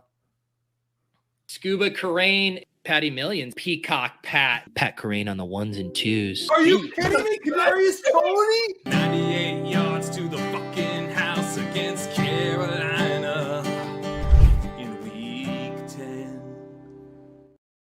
All right, we are back. Pat, we're having a wild morning around here. I was getting sniped left and right on quarterbacks in my first draft. I nearly lost my mind. And then Shawn and I drafted an 8 running back team. So we're having one this morning. Yeah, I saw that. You kept scrolling on the running backs. I was like, what's going on? I got to see the receivers. The receivers are good. You know, that is what happens when you spend 6 picks in the top 75 on wide receivers. They start to look pretty good there. How are we doing here on this fine best ball breakfast morning? Doing good. Yeah, ready to jump in. I've been doing some fast puppies, some slow puppies. But I haven't done a best ball mania in a few days, so happy to jump back in.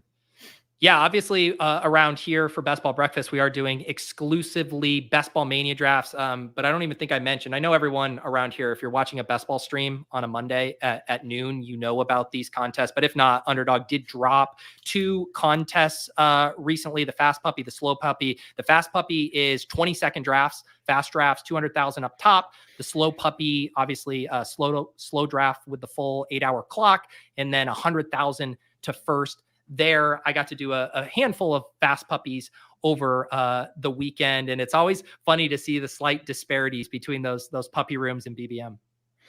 Yeah, well, the fast puppies with the 20-second clocks, and I'm in there multi-tabling, and I'm sure there's other people multi-tabling as well. So like, it's a little bit more wild. I'm not going to say I have an auto picked in there, So there's like, I'm sorry, whoever was building a Deshaun Watson stack. I also am mad I took him, So you just kind of so you have to build. It's a little bit more like DraftKings where the quarterbacks just randomly go all the time. It's more chaotic, and it feels like it's like softer, I guess, but softer because of more auto picks, which is always, you want to kind of bear that in mind, that some of the stuff you're building in the later rounds might get blown up. Now, everyone always asks for like on Underdog to have like a live chat or whatever. It'd be funny if like there was a rotating badge, like where you wanted to account for a pick. So you could just put up a little flag or banner that says auto pick, sorry, or like, I'm being a dick, sniped. Like, just let people know your true intentions. I'm being a dick. I'm being a dick. Sorry.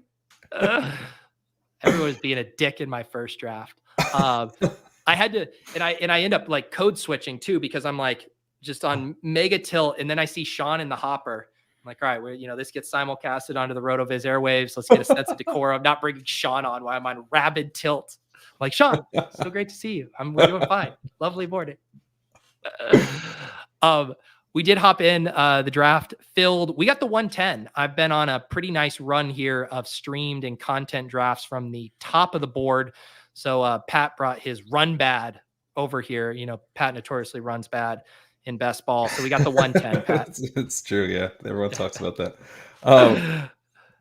Before the chat gets on you, Pete, I think we got to get the ducks going. You're right. Let's get the banners. Let's get the ducks. I'm actually going to have to go to the bathroom here in a second too. Been drinking a lot of coffee. We got the banner. Let's get the ducks for you people. There we go.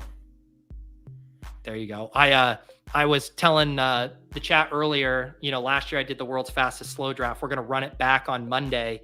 And it's one of my few chances to use different default StreamYard music because they have that like insane like techno high energy one, which is what I use for the world's fastest slow draft. So we'll be dusting that one off on Friday. Nice. Yeah, I could feel you kind of ramping back up after your Shawn stream. So we had to get the ducks going.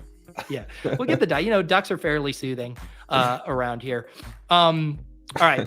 110. We see AJ Brown, Garrett Wilson. Feels like it's going to be that kind of room here. We'll see what Bijan goes here. Are we doing Brees or Puka, Pat? This is a real Sophie's choice for you. I think we do Brees. Let's do it. Brees at 110. And I have no problem with that. It's also kind of like you think about from this side of the board, right? Like we're not going to take or be tempted by any running back in the early second. Right. Kyron and Achane, I guess, could fall to 34. Kyron, maybe. But for the most part, those guys are not coming back. So it's not like you're going to be tempted with some early running back values like you might sometimes from the middle part of the board. Yeah, and even though wide receivers are going to get snapped up here, we're still locked into a wide receiver we're going to feel pretty decent about in the second round. So Brees in some ways is kind of nicer down at this part of the board. He'd also be kind of nice in the early part of the board. I haven't reached for him like ahead of like Chase or something, but it would be interesting to see what that build looked like. I think we're getting close in August or something. Yeah, exactly. All right, let's see here. I just got your ranks uploaded in there. I know you guys had a fresh batch this morning. So Gibbs does fall right after I said we're not going to have a running back faller. You like London? I think we go London. Yeah. Wow. So we got the Ayuk Debo at the turn is what ends up pushing Gibbs down here. Pat, I am going to run to the bathroom. Talk to the people about how you feel about an Ayuk Debo turn. An Ayuk Debo turn is interesting. I know Jacob Sanderson had the piece about kind of getting unique at the one, the 1-2 turn on the back end of the board, but it seems a little bit more unique than I want to get. I've actually gotten Ayuk Debo at the 2-3 turn, and so I would say like if you're trying to do unique stuff, it would be helpful if it is unique, as opposed to just being a worse version of something that's actually available sometimes on the other end of the board. So I'd probably go like Ayuk. I've done Ayuk Waddle, which I suppose is also available. So maybe I'm full of shit. But I don't know. I would probably grab like a London or Harrison and then pair that with something that's never really being drafted with those guys. That's probably the safest way to try to get unique there. Yeah, and I guess this is kind of dovetailing with what you're saying, but like what's your favorite unique start at 12?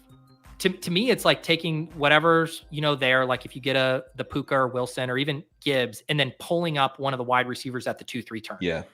So it's like the guys who are really back-weighted, their neighbors, Waddle, Devontae Smith would probably be some of my favorites to try to pull up there. The only one I've done it with is Waddle. And I've done that. I've done like, you grab Harrison, you grab London, and then you take Waddle. Because Waddle's the guy where, like, one, he's been really good since he entered the league. He's coming off a really efficient season. And then, like, if Hill were to miss any time and the offense flowed through Waddle, he would be, I think, a superstar. I know he's not as good as Hill, but, like, he's really good.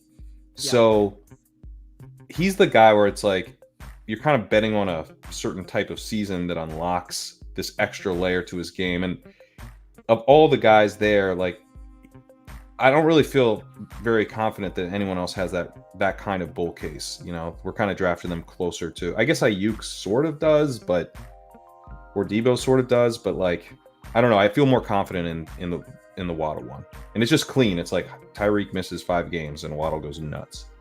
I think the Neighbors one is clean too, because it's a direct bet of saying, you guys, the market, are taking Marvin Harrison here. I'm going to take the other rookie, who I don't think anyone will argue that has a similar ceiling, if not even a slightly higher ceiling. I think everyone likes the floor that Harrison, provides. But like, to me, that's the fun one. You're like, what if Neighbors is what everyone wants Harrison to be? He has that nuclear season. You guys are all pairing Harrison with the same 2 to 3 guys. I'm going to put Neighbors here, who normally isn't paired with them. And is it that different of a year one bet? The problem, though, is that I think it's possible Neighbors falls. Like, if we think about the running backs coming up, Derrick Henry, even maybe Pacheco in the early third, who would be at the 3-4 turn? I think it's probably Neighbors would be a big candidate to fall there. We're on the clock. Tank went right before us, as did today. Diggs, Kupp. Do you want to pull up Higgins, or do you got something else you want to try? No, I think we just have to stay ahead of the Avalanche. Yeah. Do you think that's possible? I mean, he's a rookie. He's on the Giants. If that happens, is Harrison sliding in tandem? Probably. Yeah, because I think Barkley and Taylor probably flip Harrison. But Harrison's still in the middle of the second. And then Kerrane, Henry.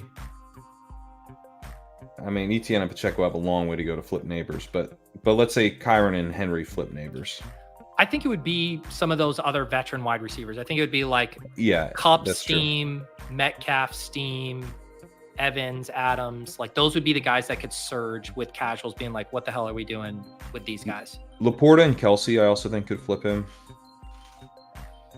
Yeah. All right. We're on the clock. Laporta, McBride, Henry, Pacheco, go. Kelce is here if we want to do that, or we pull up a guy. I guess Pickens is right at ADP. Kirk. I'm very tempted by Kelce here, but I'm open to receiver because that's more prudent. Yeah. What do you? I've been trying to get a little bit more Kelce. I don't mind it. We can do Kelce. I think there's what's that? Let's see if we can dig out. Yeah. I mean, my thought is like, we know there are going to be 2 wide receivers at pick 5, 6. Right. It's not like you're at, the end of the 7th and you're just like holding on for dear life if someone comes back. So I do think we can get 2 receivers here. I mean, it's just the same old story, right? It just limits our flexibility. We're going to be kind of forced to, you might have to pull up a guy like Brian Thomas, who's now sliding to the 6-7 turn. You might have to pull him up to pick 63. That's fine. That's fine. Man, the Pickens rise. That's a dude. I said on Legendary Sickos, I'm starting to get vibes of Pickens like early third by the end of the summer. I just think you're going to get that drumbeat of like, it's Pickens. He's the only receiver on the team, basically. Huge target share.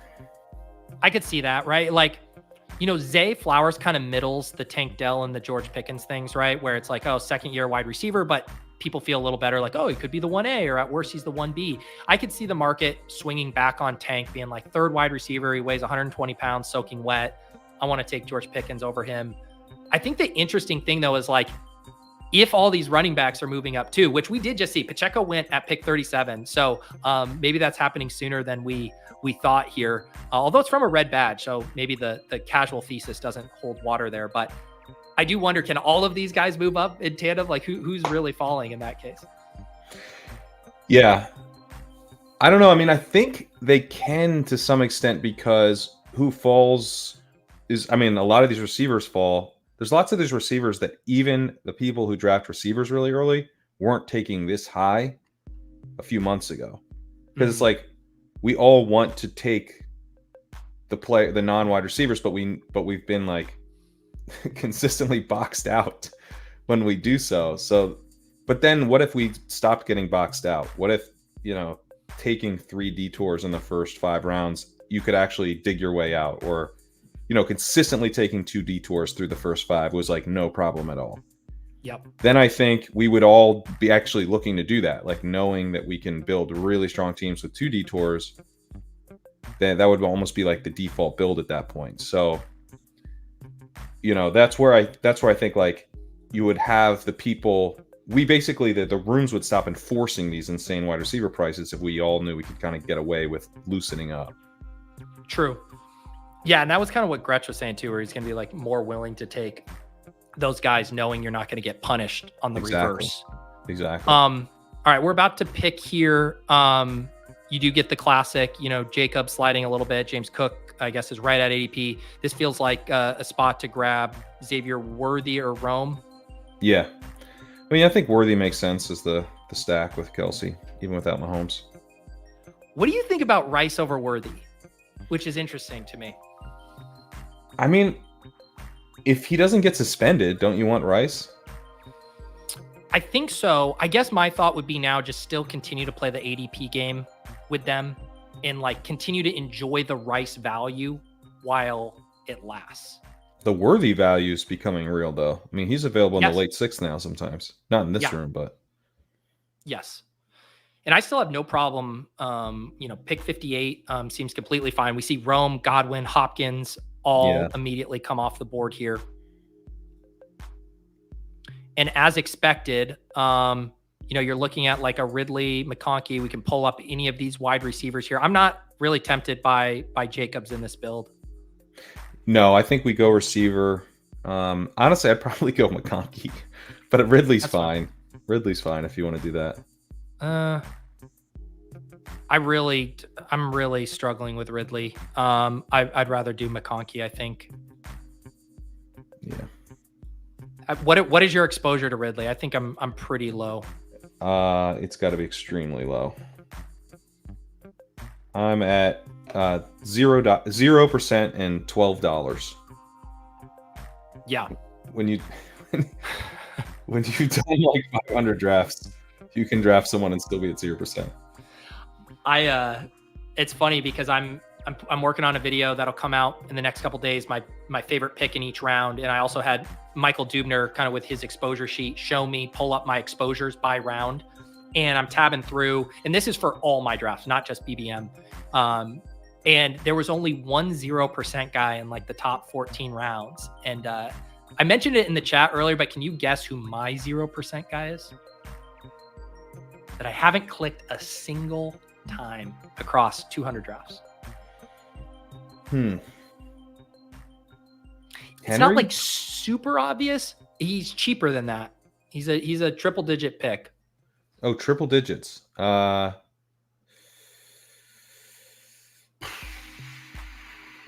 a wide receiver. I figured it was one of these dusty veteran receivers that's Mike Williams. No, I click him too much. It's not Adam Thielen. I've taken him with the Badge Bros multiple times. It's Brandon Cooks.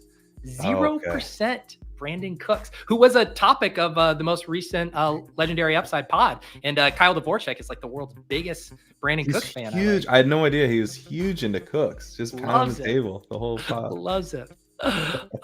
It is funny how those quirks work out. Every year I seem to have the one bit guy because last year was Adam Thielen. I did not select him. I selected one share on the final stream, the final draft. And then the year before that, it was 0% David Montgomery when he was like around, 5 pick or whatever. But this year it looks like I got to commit to the bit. No Brandon Cooks. Yeah, Cooks just, I mean, he's going way too high in my opinion. But I kind of get it, like situationally, and like he has been good at one time, but like he's like really old and coming off a horrible season, and has been in a decline for a while. It's just like the kind of guy I'm never gonna be interested in taking in the top 120. Like I'm not gonna get on board with that. My guess too is there is like a stacking dynamic to it where people feel weird. It's like, yeah, I got Dak and Ceedee, and I wasn't able to get Dak, Ceedee, and Ferguson. So, and I don't know, Tolbert kind of gives me the spooks. Like he kind of is that like, and also I have 3 running backs and I have to catch up at wide receiver here. He feels like a product of that more so than like people valuing him on his own. Yeah, I mean he's kind of like, the expensive version of one of these these like Bateman, Demarcus Robinson, like these you're buying routes, kind of, you're buying a role, you're buying routes, Jahan Dotson, like that kind of pick. But you can talk yourself into the spike week a little bit more, because as Kyle mentions, every third sentence, he did go for like 176 yards on Thanksgiving. So Yeah. Oh my God, that's so good. I do remember that, because he was a fixture on those battle royale, the turkey slate or whatever. You had to have Brandon Cooks. Very surprised to see the Josh Allen drafter pass on Keon Coleman at pick 80. I assume that was going to be an auto click for them. They do not do that. CJ Stroud been falling in drafts. Don't have much interest in him. I mean, I'm happy to take Coleman at these prices, unless there's a running back you want to do. No, I think Coleman is kind of a gift here. Yeah. Normally not. I'm truly stunned. Josh Allen drafter does have James Cook, but that's it. Weird. No further comments from the peanut gallery. Stacking up all of the wide range of outcome rookies: Xavier Worthy, Lad McConkey, Keon Coleman for us here. Hey, we need that upside. The upside dries up, and we took on the uncertainty, but maybe we get the upside. Yeah, and I feel like you do have to pounce on it when you do get one of these guys to kind of fall, because what I assume both of us are thinking at this point, it's like, all right, we're going to go running back here for a while, maybe get a quarterback, and then we're going to just come back and hammer wide receiver to get to 5 wide receivers there. And then to see like Sutton and Curtis Samuel come off at pick 84 and 85, I feel pretty good about that. Me too. That feels nice. Ramondre, Najee, Zamir. Ramondre's pretty nice here. Ramondre, Pat, he can already see it. You got the Lad McConkey. I mean, I won't say it. I mean, I think everyone already knows. We've already made clips. It's just like there's nothing to discuss anymore. We all know what you're doing. We might need to make a clip. I don't know if it's a ship chasing clip or just I need to make one for me. I think it's you, and it's not. You can't put it on Legendary Upside. You can't put it on ship chasing. You can't put it on this channel. It's just like on your personal page. This is the clip. Yeah. All right. That seems fair. It seems like the most fair way to do this. I do love what GRN is doing here from the 9-hole. This is how you do a Bijan build. So they go Bijan. They come back. They grab Nico and Tank. They take Pickens, Rashee Rice. They get Kittle at 64, grab Jonathan Brooks at 81, prioritize the running back they like, CJ Stroud. They come back around because they're smart enough to look at our side of the board. They know the Diggs drafter isn't over here. They know 3 red badges aren't taking unstacked CJ. They get him at pick 88 to complete the double stack. That is sick. That's how it's done. What a start. It does make me regret a little bit the Kelce pick, because you see that beautiful 4 rounds of yellow there. Yes. I do like the other thing too. I had made the video last week, like the 2 most mispriced kind of discounted players. I do start to wonder, like I said, if I nitpick, it's pulling up Rashee Rice when there still is plenty of time, I think, to get him in the 6th round, getting him at 57. But I love being able to prioritize Rice and Brooks, who just, the late season hammer potential for a team like this is just so huge. Yeah. And then you have the George Kittle spike week upside in the playoffs, which is so this team is built for the playoffs, which is what you want to do. Here's our team so far. No quarterbacks yet. We got Brees and Ramondre partying like it's a 2023 basketball breakfast draft here. Wide receiver Drake London, T. Higgins, Xavier Worthy, Lad McConkey, Keon Coleman. Tight end Travis Kelce. We definitely have a decent amount of stacking options available. Kirk Cousins late, Burrow still on the board, Justin Herbert. And then we have stuff with the running backs as well. Aaron Rodgers and a guy out of New England that I'm blanking on his name right now, but plenty of stacking options. Yeah, it's looking good. I'm feeling fine with the stacking options. The week 14 buys are always tricky, Yeah. I was going to suggest someone, but then that boxes me out of what I'm already thinking about later. I forgot to tell you, Pat, I think I'm going to go. I've been talking to one of my video editors, lives near me. I think we're going to go to Pat's training camp one of these days. Nice. So if you have like a love letter, you want me to pass along to Drake May other than, your exposures, let me know and I can deliver that message to you. I'll take you up on that. And can you deliver letters to Jalen Polk and Javon Baker as well? Yes. Sacrilegious already passed along a KJ Osborne letter. So KJ, we're gonna have I'm one for happy to KJ. be the carrier. I'm pretty excited about Joe Burrow here at 106. How about you? Yeah, that's pretty nice. And I'm just working under the assumption that the drafter we were just lusting after would not ruin his beautiful team with an unstacked as he bleeds the clock down. Do not ADP value this. Do not have this team and then ADP value this. He takes Jalen Polk. Okay. Oh, man. Okay. That's a needle, though. That's a needle. I guess the question we could look here is do you want to push him knowing that there's no other Bengals stuff on behind us? No, I don't trust this guy who went Debo Ayuk, he's capable of anything. And then Sutton and Samuel, you can't trust that guy. I can't trust that guy. I'm trying to think who would have made you like if Zach Moss is there at 106, I think I definitely push it. Yeah. More Bengals stuff, but I don't know if there's a ton else that makes me do it. No, and I mean you should be able to push Joe Burrow, but I also think with Polk going, sort of kind of potentially closes the door there. All right, we will be back here. Jaden Daniels also sliding past ADP, which is interesting, but also tons of running back options here as well. B-Rob has some little correlation opposite Atlanta, or you can set up more with a Jaden Daniels backdoor. I think we go Jaden Daniels or B-Rob. Yeah, those are the two options here. I've kind of had a rule that I take Jaden Daniels at ADP, and then when he slides, I just always grab him. I'm leaning B-Rob because we have a lot of rookies, and we'd be backdoor stacking him with Luke McCaffrey and Sinat. That's true. Probably. That's a good point. I was kind of counterbalancing it with, I feel like with Breece and Ramondre, we have a decent amount of early season running back production, but I don't mind that. And Brian Robinson's an ADP value there too at 111. Yeah. I really like Robinson. I take him a lot. I don't understand the price at all. Yeah, I don't know. I'm the idiot, streamer with no player takes, but I like both Brian Robinson and Eckler at their ADPs right now. Yeah, Eckler's fallen to a spot where I'm taking him now.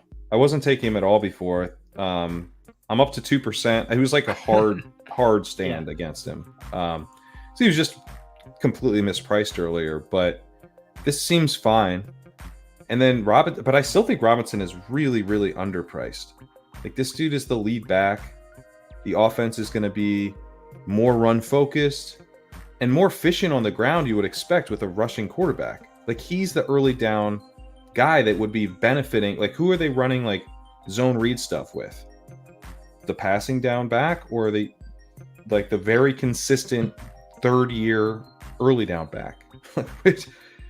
So I don't know. I mean, he's paid off a more expensive ADP than this, and he did it last year. Yeah. And now we're taking him into the 10th round. I don't understand why. He's my third highest drafted running back. He's about to flip Achane for me. Is my second highest drafted guy. I've drafted him a lot. Yeah, he's actually fourth highest. I missed Dowdle there. Warren, Dowdle, Achane, Robinson. Yeah, I like him. You definitely like him a little bit more than me. I've also been kind of prioritizing. I guess it's not complete apples to apples, but been getting a ton of Zach Moss lately has been the thing I'm kind of doing. I've been trying to get more Moss too. I'm just all in on that Bengals backfield, and I placed a lot of early bets on Brown. I continue to place bets, but man, I just give me any Bengals running back when they're there at ADP. Yeah, I need to get more Moss. I tend to take Connor over him. I am at 6%, so I'm not out, but I definitely would like to be a little overweight on Moss. I think he's a good pick. Yeah. There's honestly, some of these trios in here, the Pollard Spears, we just talked about the Robinson Eckler. I know you've talked a lot about the Dallas one. I mean, there's a ton, and holy cow, what a fall for Benson. I mean, I'm I'm windmilling in Benson. Yeah, here I at think 130. Benson's great. Yeah. All right. Also pretty perfect for the room we have. Yes, exactly. We can take on a little lack of early season production with B-Rob, Hall, and Ramondre. I mean, we can sit on Benson. I mean, we're headed toward that territory again, like where we could easily shut it down if we had to, or certainly after 5. Yep. I think a question here, Pat, would be, if Corum continues to slide, that's definitely interesting as a final back. Herbert would also be an interesting way to just shut it down at quarterback with Ladd. The other, yeah. What are we looking at receiver? Receiver, you're down into the Pearsall, Douglas, Dotson, Burton range. So I think pass on receiver here and grab either Corum or Herbert. Let's grab Herbert. Yeah, I feel like we kind of already just made the Corum pick with Benson, although this is another really nice price on him. But I like being able to shut it down at quarterback if we want, or at these prices, we could justify a third stack late with maybe a player out of New England whose name is escaping me. No, I'm actually fine with, because I'd have a ton of Herbert. My top, this New England game better go off, because my top 2 quarterbacks, Drake May and then Justin Herbert. But I'm only at 12% Herbert. I'm pretty flat at quarterback. He's kind of dictated by the stacks and stuff. So, plus I have 21% Drake May, which definitely pulls a little bit out of my quarterback pool. But yeah, I mean, I think Herbert's a really good pick. And then you can do some of the New England stuff as bringbacks, like Ramondre. We already have that. So, and I do recognize that Drake May might not start for a while. That's big of you to admit. Yeah, I mean, I think he's starting by week 5, but it's possible it stretches on. And also, giving up 4 starts from your quarterback isn't ideal, So, playing it from the Herbert side and then just betting on this Chargers offense to beat expectations, which at these prices seems like a pretty easy bet. The market has set a pretty low bar for what we need from the Chargers. Yes. Which I kind of get, because it's a Greg Roman offense and I'm also scared of it, but it's hard not to want to bet on Justin Herbert at this price. There's kind of the 2 types of, how do you get a windfall on an offense? And there's the ones we've talked about a lot with the rookie quarterbacks. You got your Denver situation, your New England situation. And then there's the kind of situation with the Chargers where it's it bottomed out last year, and now things even look worse with so much of their talent exodus. And this one, it's just I think the median outcome for this team is these guys almost outperform these ADPs, maybe just slightly, right. But still, that's kind of the median. I mean, it has gone so horribly wrong. I think if these guys don't they might not be league winners, but for them to not just deliver value at the price you're paying for them seems really hard to believe. I know, and part of it's because we have uncertainty about who it will be. Like Palmer versus McConkey versus Quentin Johnston. There's not a tight end that we feel good about. And I think it will be split at tight end. We don't know what the backfield is. So no one can really drive it up. McConkey really is the guy that would need to drive these ADPs up, but he's, a okay prospect, 2nd round pick. People worried he's a slot receiver. He's not the type of guy who's going to be able to lift up an offense's ADPs. So it's hard for me to see them kind of. I think this doesn't change, unless McConkey has an insane offseason. Seems like one of these 2 wide receivers. I think Douglas or QJ. Douglas. We need some production out of the gate at receiver. Yeah, Douglas is a near perfect fit on this team for the points Pat's making. 3 wide receivers who might be spotty at the start with Worthy, McConkey, and Coleman. Also, of course, introduces the bigger game stack here that Pat is staking his best ball reputation on this year with the Chargers and the Patriots. And we could see if QJ comes back or if we want to grab a 4th running or a 5th running back. It would be funny. The funniest outcome would be that game just being a real stinker, but everyone being the guys we need to get there. That is sometimes how best ball works. A lot of times. Drake May is just like dropping 40, but then like that game turns into that one Bills Patriots game that one year where it was like 40-mile-per-hour winds. Right. And they just ran the ball like 50 times each. And then 2 weeks later, the Bills dropped 40 on the Patriots. Yeah, exactly. It's been a while since we've talked about weather issues, week 17 weather issues on the program. It feels good to be back. It does. It does. All right. I am fine to get QJ here past ADP correlated, need a wide receiver unless you want to do a fifth running back and shut it down. I was going to suggest Vidal over QJ, but he went. So He goes. I think QJ's a good pick. Pat like whispers. He's like, he almost like coughs it just so no one can hear. I think QJ's a good pick, but I prefer not to say it to where everyone can hear me. I think QJ's fun. Yeah, it's the kind of analysis that has to be mumbled. You can't say it like deep from your chest. You got to trick the AI. You can't. It has to. It's like, because the Google AI, they do transcribe these things. It's part of their algorithm, the transcripts, and Pat is making sure that it's so muffled that your name is not directly associated with a QJ tout within the Google ecosystem. I think QJ's okay here.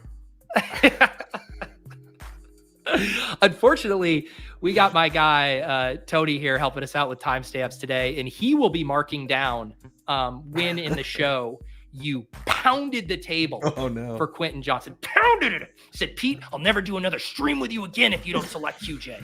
Pete, if you don't take QJ here, you got to take Quentin Johnson right now. Now you sound like you were being held hostage and have black tape over your mouth. I didn't take Quentin Johnson. Here's the team so far. If you can't keep up here, we got Joe Burrow and Justin Herbert at quarterback. Got the 4 running backs: Breece Hall, Ramondre Stevenson, Brian Robinson, and Trey Benson. Wide receiver: Drake London, T. Higgins, Xavier Worthy, Ladd McConkey, Keon Coleman, Demario Douglas, and Quentin Johnston. Tight end: Travis Kelce. I got to say, Pat, the combo of correlation, ADP values, probably one of the, normally when you do the Breece Hall, the Travis Kelce, I feel like we feel more icky about the teams. This one, despite having QJ on it, does not make me feel icky. No, I like that. There is a way. If you take the rookies, you're taking the rookies at a higher price than we're used to. But then if you come back and you get some of the, more boring veterans, and we skipped the premium boring veterans, but Demario Douglas is a boring veteran. And if he's stacked, then I think it's totally acceptable to take QJ, and that gets you, another boring veteran on the team kind of vibes. He's going to be more, you're hoping for a few solid weeks, ideally early in the season. Yep. Let's see here too. Oh, the other thing I was noticing, I had mentioned on the Draft Caddy here, I had flipped the week 17 and week 16 just to get me thinking a little bit more about it. One little bonus to our New England stuff. We obviously have the Chargers. We get the Keon Coleman with them in Buffalo. The week 16 stuff for Cincinnati would be Cleveland, would be Denver. But we don't have anything. Denver's kind of nice because Denver gets a 16 and 17 for both Burrow and Herbert. That's something to flag here. Although I think a lot of the Denver wide receivers are Mims already just off. went. Is Franklin off the board? Franklin's off. Oh, he's been off. Yeah. Maybe a potential Audric Estime later pick, but not something we have to force. Estime's scaring me. I don't like the quote from Peyton, which is very hypothetical about him. And it's he's missed all of the offseason so far with a knee thing. That's day 3 rookie misses all early offseason stuff with knee thing. That tends to be practice squad. That's where that tends to go. It's funny because I've been doing these drafts with Shawn the past couple of weeks, and he did just write up a full article on it, but he has been very quick to just say Jaleel McLaughlin, when he's on the clock. And I've noticed that lately. I'm in on McLaughlin. That would be a way to go here, right? Or is he gone? He is gone. Yeah. No, he would have been a smash this deep. Bucky is on the board. Dobbins, if we want to do more of that. You can do Javon Baker if we want another wide receiver. Sinnott if we wanted a tight end opposite Drake London. What do you like? I think Bucky just went. Oh, my bad. We could do Dobbins, I guess, is like a bet on. I don't mind it. Like Dobbins is a pretty fun kind of like running back 5 luxury pick, although yeah, because I think we're shutting it down here. He's just a little bit past ADP, but I don't mind getting one more piece on that Chargers bet. And I guess the only other thought would have been like a guy like DJ Chark late, who we could still get, but yeah, it's a luxury, pure luxury pick, but like it's a room where we don't really need the 5th running back anyway. Yeah, I think we go Baker or we go tight end. I actually like Jonnu and Otten here as well. We don't need to go Sanat, but he probably fits decently. Sanat would just be the 17 correlation off there. Maybe let's do that. Let's do Sanat. Yeah, let's do Sanat. We can also, as we know, there's a treasure trove of New England wide receivers we could still take if we want. So we're at a 2.572 with 2 more picks left. And this is kind of a spot you and I have been finding ourselves in, which is just a testament to how good of drafters we are, where I don't feel behind at any position. Burrow, Herbert, Hall, Ramondre, Brian Robinson, Benson, Dobbins, London, Higgins, Worthy, McConkey, Coleman, Douglas, QJ, tight end, Kelce, Sinnott. I think it's for sure one more wide receiver and then almost like wherever you want to go. Yeah. I think this team feels pretty built out like at every position. So we could even go another tight end. I would say one more receiver for sure. And then a luxury pick between wide receiver and tight end is probably what makes the most sense. And I guess quarterback would be in the mix there if it was, in the 18th and we like somebody. Yeah. Well, there's also at tight end, we do have other double stack options. Gesicki, and if I can get you on the Iosivas train, could be on the menu. But yeah, there's lots of options here. I think for us, we still have the DJ Chark if we want to keep onslaughting the Herbert stuff. So plenty we can do there. What's the Iosivas case? That he's the 3 over Burton. And that him and Chase Brown had a puff piece that they're the most improved players that they've ever seen in the Bengals system from year to year. Yeah. Iosivas had 16% targets per route run and 0.76 yards per route run last year. Yeah. That's not good. Pat, I'm just, some of us are news hounds and we kind of don't get anchored to our priors and what our spreadsheets say. And you should. You should have those priors in place. If last year it was like everyone was like, "Oh, Puka sucks," but then like the team told us he was going to play, and so I was like, "Okay, guys, I don't care what your spreadsheets say. Like I'm taking Puka in every spreadsheets were better on Puka than Iosivas. I didn't do at all. He didn't do that though. Yeah. If he was a rookie, I would be. Let's see what he's got. Well, I guess you just hate well-educated, went to Yale, well-rounded track star. Wide receivers in a Joe Burrow offense. He went to Princeton, dude. You're all right. Ivies are the same to you? They are. What I meant to say is he's an East Coast liberal elite who's now found himself in the middle of the country with a chip in a chair. Just $1 to his name. Just studying away. A dream to catch balls from Joe Burrow. It looks like Baker sliding all the way. I did it. I know. Rookie mistake. Let's take Chig, dude. Or we could take Gesicki, I guess. But Chig's actually like a starting tight end, I think. I know, but we have Joe Burrow skinny stacked. Right. Okay. God. Come on. I'm having Leone on next. I'll get my Chig shares with Leone. Anytime you can take the Bengals tight end 3, you got to do it. Get out of here with this shit. People forget. I mean, Gesicki, the contract is so bad. Like, it's so bad, man. I want Gesicki to be a thing because it would be nice to have Joe Burrow's tight end available in the last round. But, like, God. Pat, this team, we have already established precedent that we do not care about contracts. We took J.K. Dobbins, right? Correlation That's supersedes contracts in the reality of this team. That's a good point. We got Greg Dortch. Did someone take Chark? Chark's still here. I don't mind him. A Patriots wide receiver. You do the Osborne love letter. Bourne. I think Chark's fine. Yeah. kind of like ripping it in on the we already have 2 New England guys, no quarterback there. We already have Ramondre and Douglas. So I like going shark here. Yeah, and like with the build that we did at receiver, right? We've got Worthy, we've got Ladd, and then we got Keon Coleman. So we're betting on guys who are not going to be like producing all that much in the early part of the season. And one of them is even on the Chargers. So taking bets on QJ and Chark, like even if one of them does something, that could be really big for this team to just help bridge us to the 3 wide receivers. These rookies are going to have big seasons, but like, what does a big rookie season look like? Like Garrett Wilson, right? Like he goes nuts down the stretch. He had some production early, but like it's back weighted.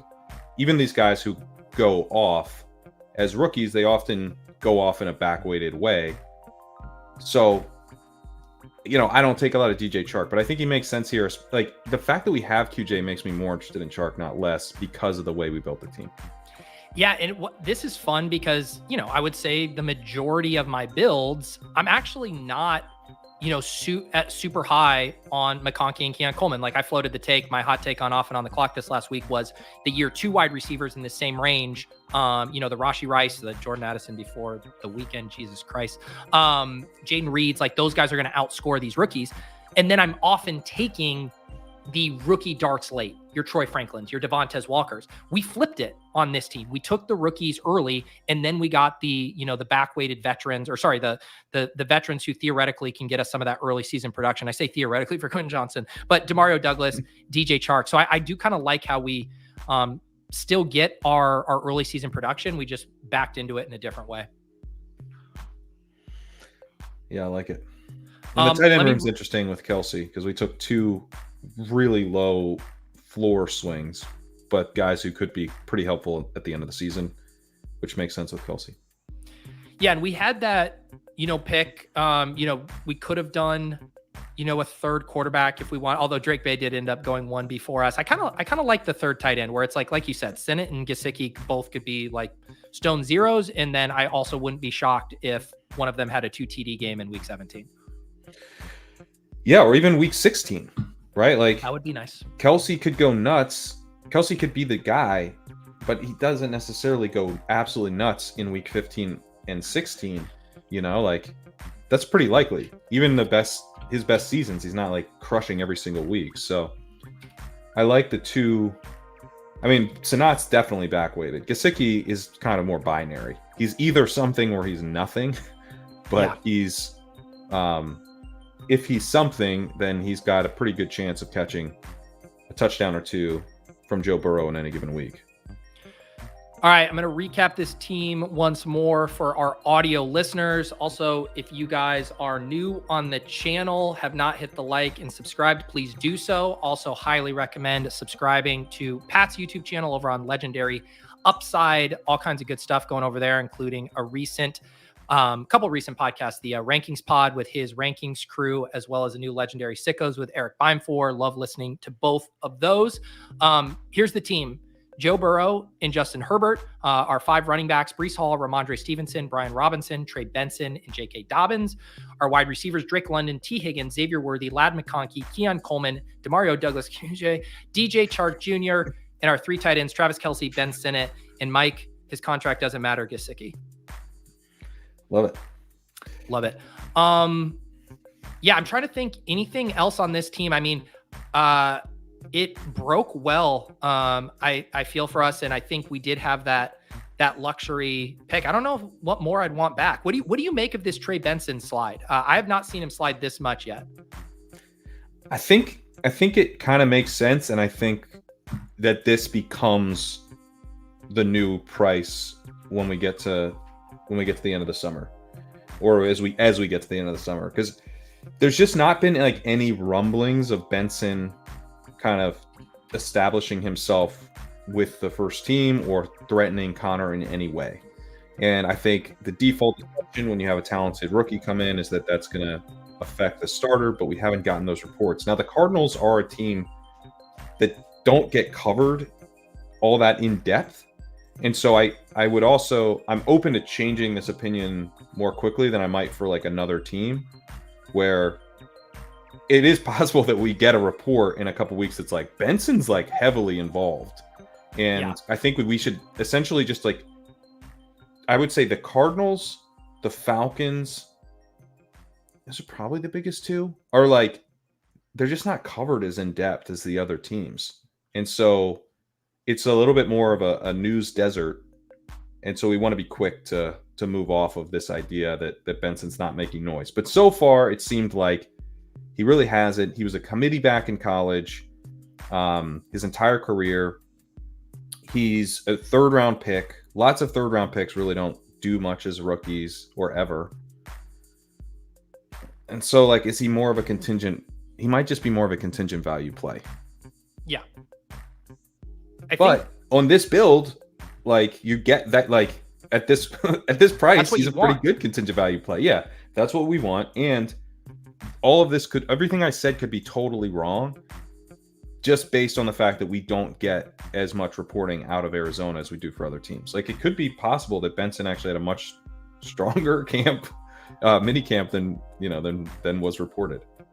Yeah. It's like the worst case scenario is you like clicked a more expensive Tyler Algier. That's like, yes, that's the worst case scenario, which again, do you want to be taking Algier at 130? No. If you did, would that be the worst pick on the world? No. Yeah.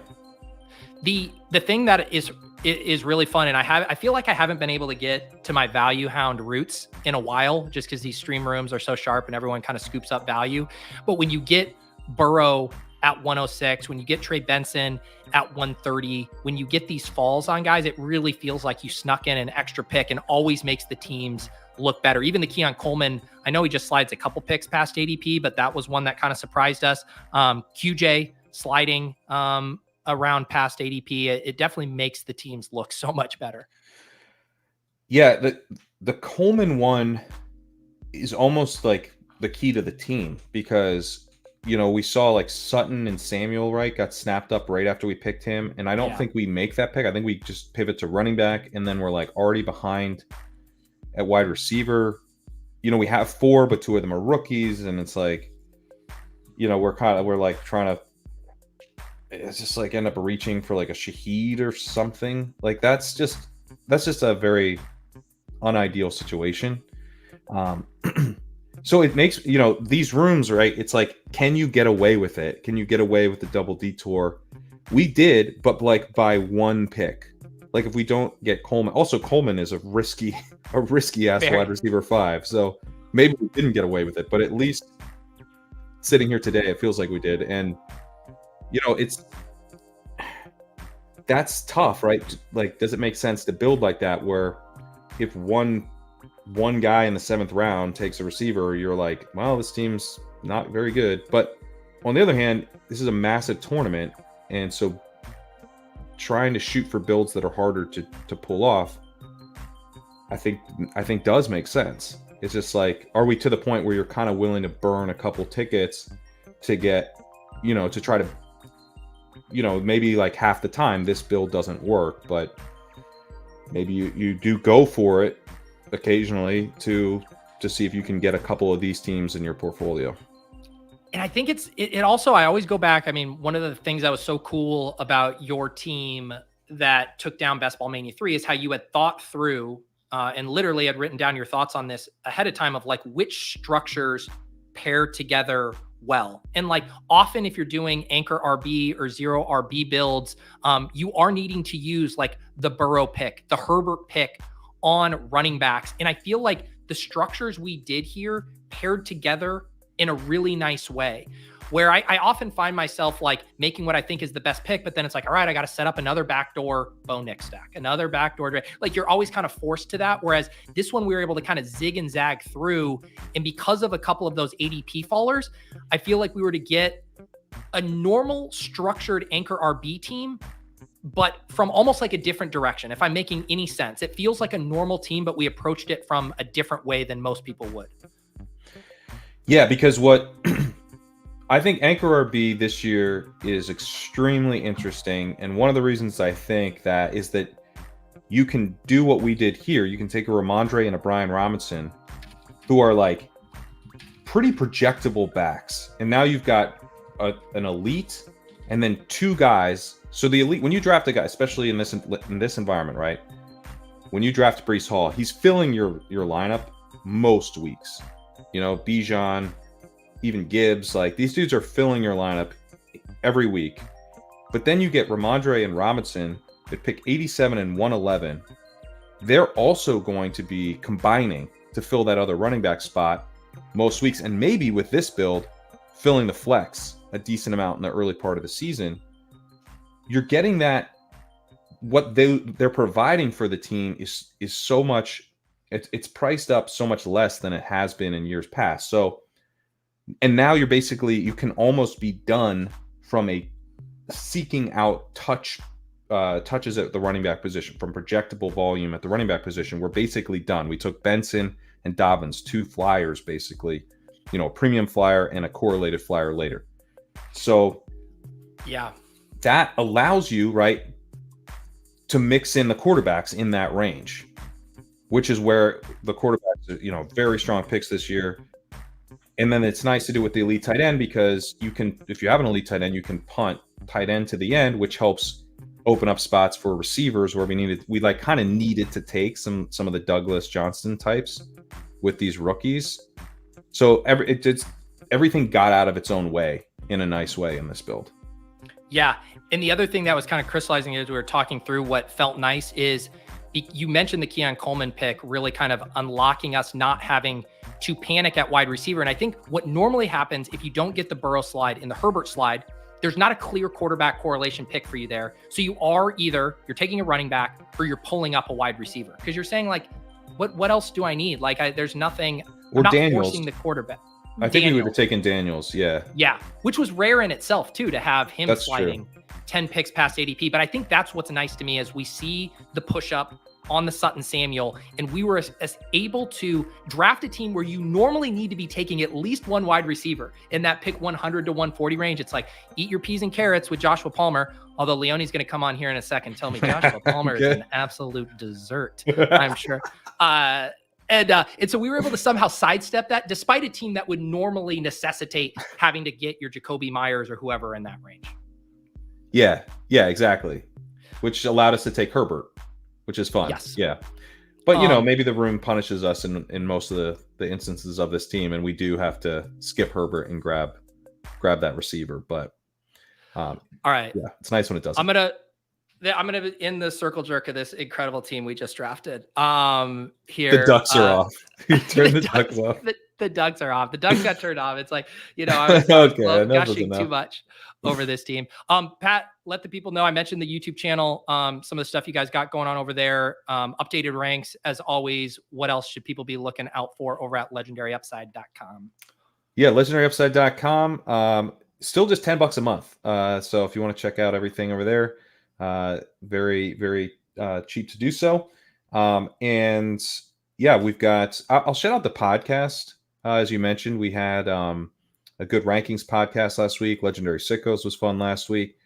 This week I'm going to bring on Eric Froton because I guess Underdog's launching college football, like a big college football tournament. I've seen it in the rankings tab. CFB's now there. Yeah, so I'm curious to get his thoughts on that because he's a big college football fantasy guy, and I'm like, I don't know, like, you know, I just want to kind of hear the thoughts of another sicko. It's just I don't know much about college football fantasy, so it's going to be kind of like the deep dive 101 on that. So looking forward to that conversation. And yeah, rankings updated every day. Dynasty rankings updated every Monday. And then we've got the sidekick as well for dynamic best ball rankings. That's at legendaryupside.com/sidekick. There you go. Pat Kerrane, thanks as always. Always fun drafting with you on these Monday mornings. I'm going to bring Leone on up next. So we'll catch you later here, Pat. Later. All right. It is now time to bring on the spreadsheet socialist himself, fresh off vacation, I hear. Oh, Mike yeah. Leone, where were you at? We just went up to Chautauqua Lake, which is like a little bit over an hour from our house. Rented a cabin for the week. Pretty low key vacay. Nice. Were you getting in some trail runs while you're up there? Did some hiking. Didn't do any trail runs. I played one of my better rounds of golf I've ever played though, so that was exciting. There you go. That's how you know you're a well-adjusted person and a runner, where you don't feel compelled to exercise vigorously on vacation. Yeah, no, it didn't happen. You seem like you're on the Denny mode. Denny's in Greece right now. And I don't know if you saw the video over the weekend. He was still thinking about the brutal Frisbee drop he had on Cape Cod about 5 years ago. And that's what Denny was thinking about on his vacation on the beach. I'm team the throw was good. You know, the receivers got to make a play on that. It is understand. It was the best Frisbee throw of my life. We were up on like a bluff overlooking the, there was probably literally like 200 feet of elevation, like down to where Denny was at. Just an egregious drop by Denny, and I will not let him gaslight his community of reply guys. Mike Leone, we've been, I think we've done a draft over on Ship Chasing, but this is our first one here on Best Ball Breakfast this summer. Are you worried, I guess, is the first question I just need to blanket ask you. Constantly. Yeah. It's who's all-encompassing worry. Who's the player that the ETR subs are messaging you guys about the most? They're like, why do I keep getting this guy in every draft? I'm trying to think. You guys, I heard you at the tail end talking about Josh Palmer. Josh Palmer's a popular one. There we go. There's not one. There isn't like a Brashad Perriman. I don't think like quite as much. We do have like, I feel like Hyatt and Slayton, the Giants receivers, are always at the top of the queue at the end. And that's one that's tough for me because I'm always like intuitively based on how I'm building, like I'm still not getting a ton of those guys, but I can see where if someone's just like straight drafting off the ranks, they're like Jaylen Hyatt again. So it's usually we're those aligned on receivers, that. though. Pat and I had a bet on this show. He's on Team Slayton. I'm on Team Hyatt. We have a little bet on that one. But what do your ranks? Your guys' ranks have Hyatt ahead, right? I think we have, with the ADP baked in, I think we have Slayton. We're ahead on both of them, like on ADP. Like we have them very close. If we were to remove the ADP bias, we have them like essentially the same. So gotcha. we're you are you and Pat. There's good people on both sides of the Slayton Hyatt debate, is what you're saying here. Well, Leone, I just hopped us in a BBM draft, and I know your status as a best ball influencer is very much secure because we drew the Influencer 101, Mike Leone, the best player, whoever you would like to select. He can be ours. I was mentioning in my first draft this morning that, like, anecdotally, especially in the puppies and stuff, like I feel like I see Lamb go ahead of CMC in a ton of drafts, to the point I'm kind of surprised they haven't flipped in ADP. I do have the ETR ranks loaded in here so we can get, straight inside the mind of Leone and his team. Is this an easy CMC pick for you? Yeah, CMC for me. Especially if I'm drafting, like if you're maxing the tournament or something, I want to, I'm going to get enough Ceedee Lamb, like from the second spot, sometimes 3 spot, that I'm not putting him 1. I actually had to, I'm now pretty balanced again. I actually had to balance it out because early on I was regularly taking CMC 101, but then the times I would have 102, people were taking Ceedee Lamb. I had way more CMC than Lamb. Like when I did my exposure review after 50 drafts, I had 2% Lamb. And I was all right, this doesn't feel good. So I did start taking Ceedee Lamb at 101 to kind of boost it back up. And now I feel like, all right, I think we're good now. It's fine. I've had like the exact opposite experience where I feel like I keep getting 2 and no one in my drafts is taking Lamb 1. I just have, really, and we really like Dak. So it kind of works out where like sometimes it can be hard to take advantage of our perceived Dak value if you don't have CD. So it's worked out, but I've got an incredible amount of picks 10 through 12. It's egregious. And then last night I entered 2 more slows and I got the 101 in both of them. So we're starting to balance out. BBM slows. Yeah, BBM slows. Are you dabbling in any of the other contests, different formats? Mostly like I'm still just doing like 80% BBMs, but I'll mix in some sprints. When they do like the Dalmatian, I like doing that price point, or like this. Yeah. Whenever they have like this single entry or 3 max, that's like costs more than the BBM, but isn't like $200+. Those are the ones that I'm entering the most. I know. I'm looking forward to. I think last year I always loved the Dalmatians. I think it was like a $50 10 max. I want to say the Chow Chow last year. That was one of my favorite tournaments on the site as well. Tell you what, Slime Santana doesn't know what room he's in. Slime Santana. Yeah, I see Slime and I feel like Nickelodeon. It's like if you take a running back in the first round, other than CMC, you get slimed. Bijan at 1-3 here. It does look, I do tip people off in the Discord when I'm hopping in. So I see my guy, Nick, of course, TM Longacre, who has the most shared drafts with me of all time. No one has been in more drafts, stream drafts with me than Mr. Mister. We got B-Spurf. We got John Warner, the legend, Roto Run here of randomizer fame. Make sure you guys check out that show if you missed it on Thursday. So it looks like a blend of non-badges and friends and family. Yeah, I'm always worried when I hop into your rooms with the wide receiver avalanches. You should be. I mean, did you hear about? I mean, the worst one that happened was with JJ 3 or 4 weeks ago. He just walked right into an avalanche with no SOS gear, no parka, no flares. I mean, just absolutely buried. Poor guy, didn't see it coming.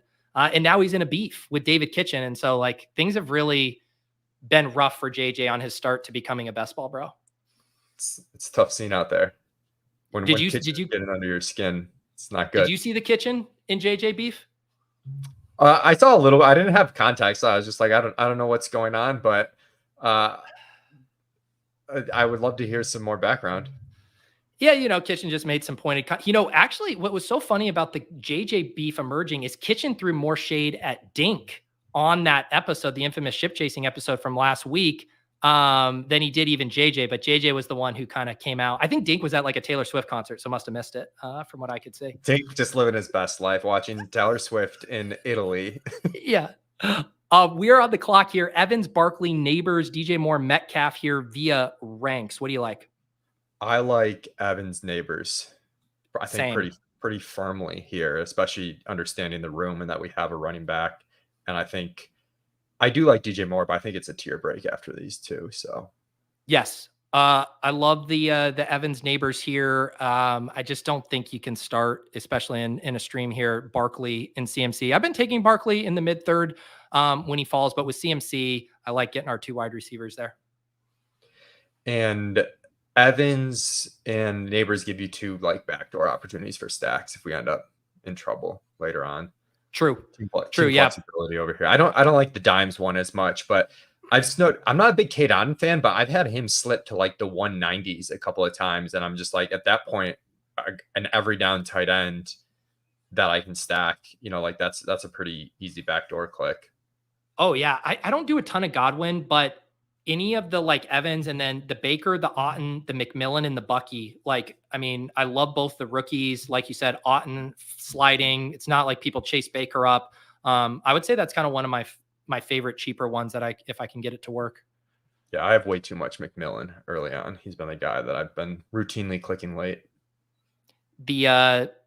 It's interesting to see. It seemed like he had caught a little bit of steam. There was some early from rookie minicamp or OTAs where he was impressing, and then it kind of settled for a bit. But I mean, training camp start tomorrow. I mean, we are just a day or two away from a couple of blurbs, like legitimately pushing up some of these rookies, probably 3 to 4 rounds. Yeah, and it's funny. I did the Market Monday for Levitan this week because he's out of town, and the rookies are all falling, and so it'll be interesting to see what happens now when we start getting some blurbs. I'm sure it'll diverge based on the good news, bad news, but I feel like this happened last year too, where the rookie peak was June, and then you get to July, you get some more casual drafters in, and it comes back a little bit more affordable prices. I saw you guys get Ladd and Keon in your last draft, but Ladd and Keon now in the mid 70s to I think Keon's actually in the low 80s. Yeah. It makes the detours a little bit easier early if you can be confident that you can get one of those guys in the 7th round, as opposed to getting into Lockett Sutton territory. Yeah. Or Jaylen. Yeah. And it's weird too. Again, I don't think it's reflective of necessarily what's coming, but I was seeing people are now taking Jamison Williams ahead of Keon Coleman, which was not something that was happening, right after the NFL draft. Those guys were, firmly going ahead. I wrote about Keon Coleman today in the Fantasy Life newsletter, more from the angle of him being the people's champ, and went through his highlights so far as a Buffalo Bill. And even though he has kind of a shaky profile. Absolutely impossible not to root for. And I'm jealous for you Buffalo laundry bros who are going to get to enjoy him for many years to come. Yeah, and I'm enjoying all the FUD from one Brandon Bean comment that's having Keon be like the cheapest of these rookie receivers, even though he's in a smash spot. Hashtag Homer. What was the comment? I don't even remember what it was. There was a comment about how he's like got to learn the playbook and like something about, I think there might have been some wide receiver blight. It was not like a favorable comment, but I don't know. It seemed a little early to be panicking on a comment like that. I mean, GMs, they might just be motivating the guy or whatever. You don't really know the impetus for that. It is wild too. I'm starting now, with the Fantasy Life newsletter. We had our green light to talk about best ball, early in June, but now more people are coming. And so I've been checking the ESPN and Yahoo ADPs. And, when I'm talking about these guys and making sure it's relevant for non-best ball sickos. And I was like, it was my first like shock moment, whereas like on Yahoo at ESPN, I think he's 110 plus on both those. It's a different world. I mean, the worlds are diverging more and more. It's wild. And then I was like, it's sometimes a tricky click where he was going on Underdog, but he is an absolute windmill smash in your ESPN league at pick 120 or wherever he's going to be falling to. It's so hard to do the analysis now because it's like you got to caveat the format for everything. Yes. All right, Leone, we're about to pick at the 4-5 turn. We started CMC, Evans, Neighbors. As usual, got the quarterbacks and tight ends coming off the board in round 4. Looking at ADP, you got like Pacheco, Lamar, Trey McBride. The best wide receivers are like Keenan and Godwin. What do you think? I'd probably take Keenan with one of these picks. And then I'm pretty torn between like Pacheco or McBride. And just doing like a real hyperfragile build with CMC. Do you have thoughts on that? I know we're running out. Oh, we got no. Well, I completely agree with Keenan. I want to get at least one wide receiver here. This chat has watched me select McBride in like literally every draft that I do. It feels like on the stream. So let's send us down a different path and grab Pacheco here, a guy who went at the 3-4 turn in one of my drafts this morning, and I think another candidate for those risers we were talking about in August. If I wasn't so scared of your room, I would Pacheco.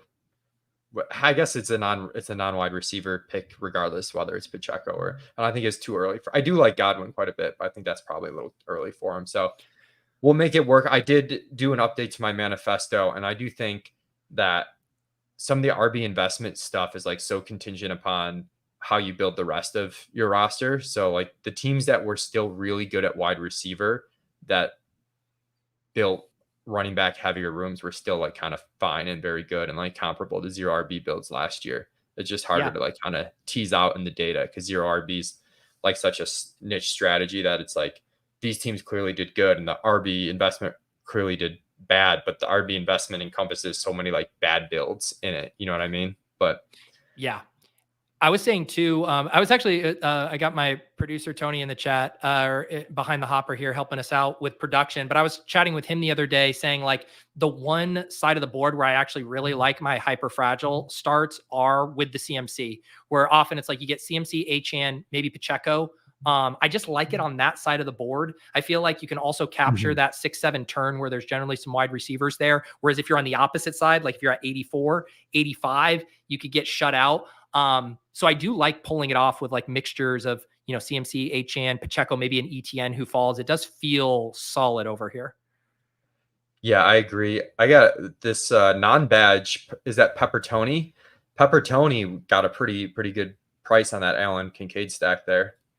He did. Yeah. Pick 41 and 56. I have it pinned in the chat. The draft I did with Ron Stewart over on the Deposit Kingdom channel. We did the same move where we grabbed Allen and then Kincaid comes all the way back. And like, I know you might have a little bit more love for some of the other Bills pass catchers, but to me, when I do the early Allen, I'm just like sweating Kincaid so hard because I like love the Allen teams when they have Kincaid, and I'm always more like ho hum on them without him. No, it makes sense. And I think Allen and Hurts in the 4th are really good values, but they're both kind of tough to stack where they go, depending. Allen, you have more flexibility, but Hurts can be tricky if you don't get Devontae and AJ, especially where they go now. Yeah, and doing this pick instead of the McBride, and I've mentioned this on shows too, where it's like, I've been doing so much elite tight end that I don't want to have, Matt, like I want the ship chasing 2%, 3% exposure blanket / towel / hand cloth to guys like Pacheco. Like I want to have some teams where I am pushing to a different tight end construction and not just being fully blind to another really good value, which I think most people agree Pacheco is here. So even though we don't get like a George Kittle or Pitts to come back, which sometimes will happen, I feel like we can still make this work here. Yeah, and I do think in a non-ship chasing room, like you do get a bit more of like the odds of that Kittle or Pitts falling are a little bit higher. It's still less than 50-50, but that's when the build is all like if you get Pitts Kittle at this turn with a fourth wide receiver, like you really got a fun start. And you're not full of shit. Like I've gotten that in non-rooms to the point where I'm like, sometimes like, man, I already took McBride or Kincaid here. I really wish I would have just taken the ETN or Pacheco and then grabbed that faller there. We are on the clock. We have the Addison faller, the aforementioned Keon Coleman. We did how do you get think we hit play with this? a little bit of an avalanche. I might reach on Ingram and just take tight end here just because the room's tough. I don't think we should make the Addison pick. Can you go to wide receiver? Yeah. I think it would probably be Coleman. I think it's Coleman. I think I'd go Ingram Coleman here. Yeah, done. We go Coleman. The other thing that's kind of nice too, when you are doing the 2 early running backs, we know we're probably going to be going later quarterback. So now we add another guy in Lawrence. We got Caleb Williams. We got Baker. We got Dimes in an emergency. So building out a little bit of outs here and still get to 4 wide receivers here through 7 rounds.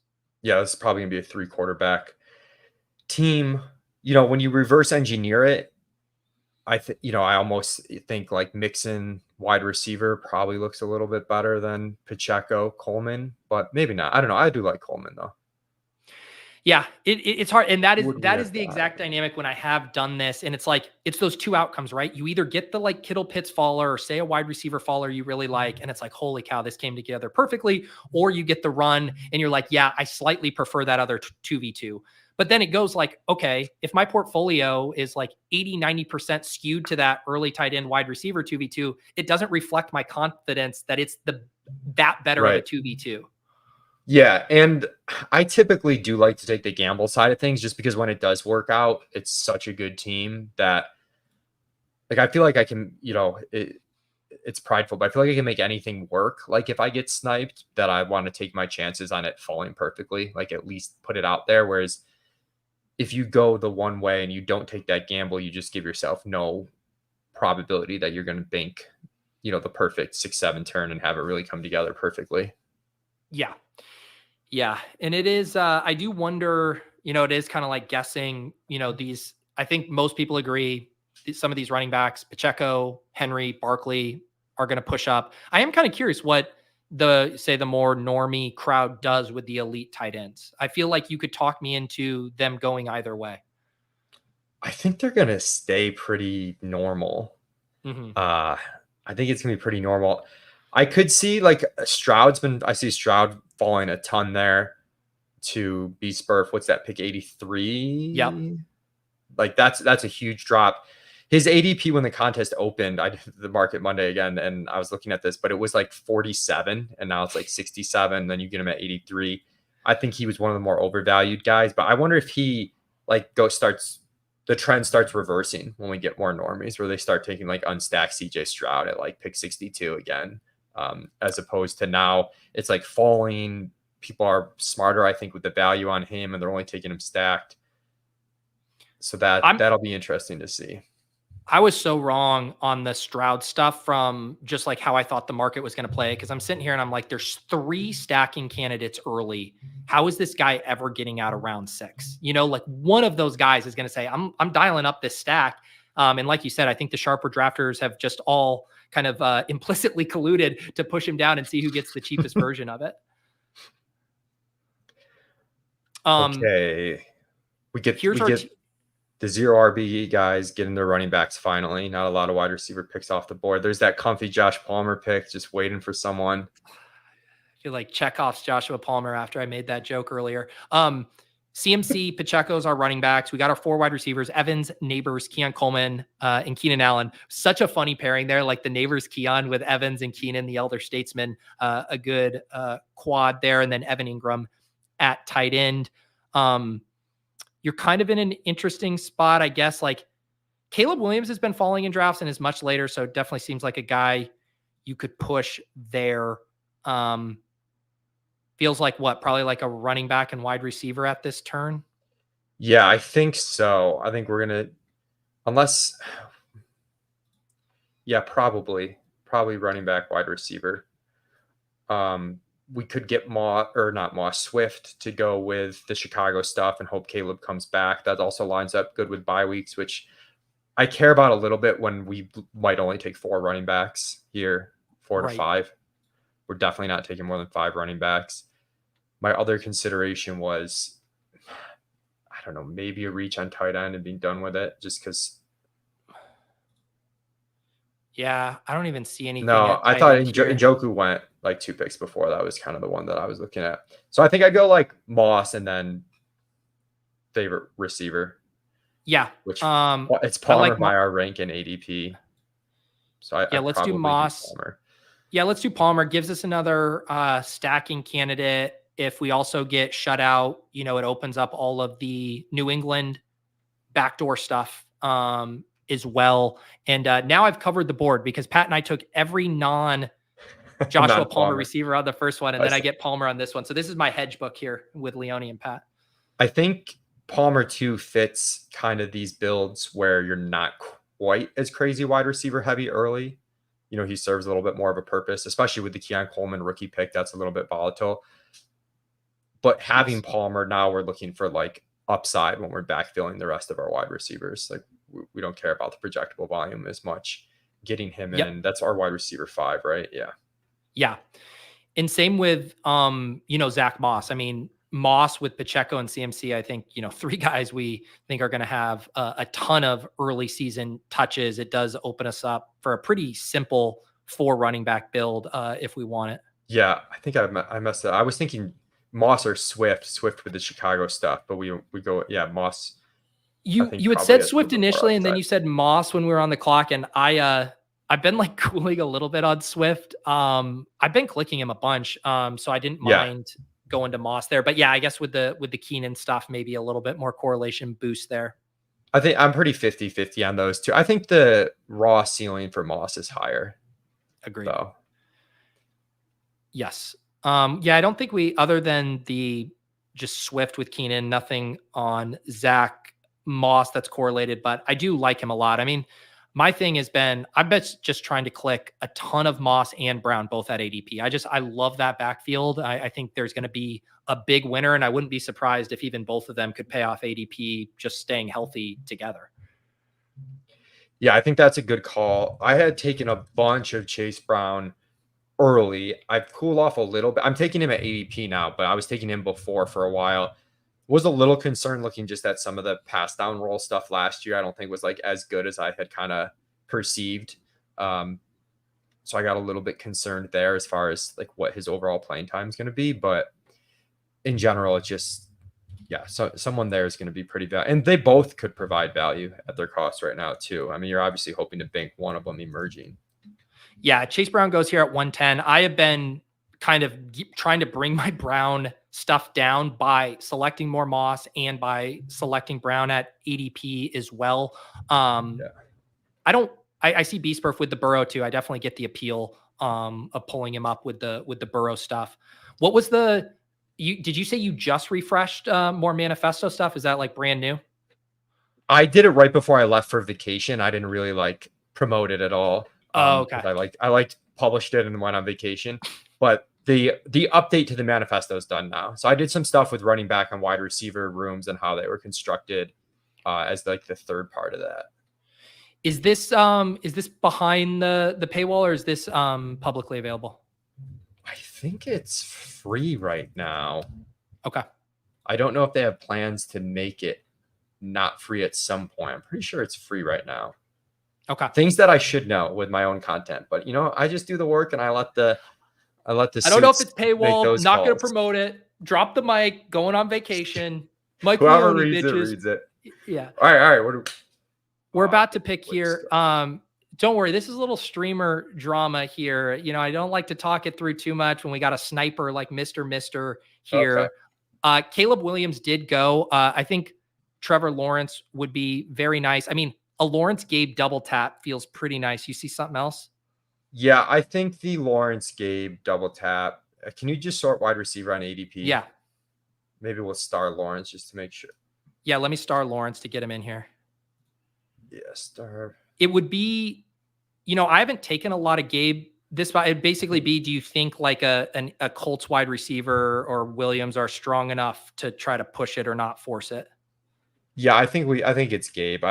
We don't really Downs is the guy like most of the ones in front, and his ADP is like pretty similar anyway. So yeah, I think we reach a little bit for the stack, but given the room, it's not a huge reach at wide receiver. I don't. I did have some. I did have like a little bit of like, if it wasn't for the stack, I might have just said like, let's take Trey Benson as like a rookie RB as the fourth guy and just be like done with the RB room, because he would have fit nicely where we're not worried about his volume to start the year. I like the Gabe pick there a ton from the perspective of, you know, that's the perfect time to use correlation as your tiebreaker if he's not like massively separating from some of those other bets.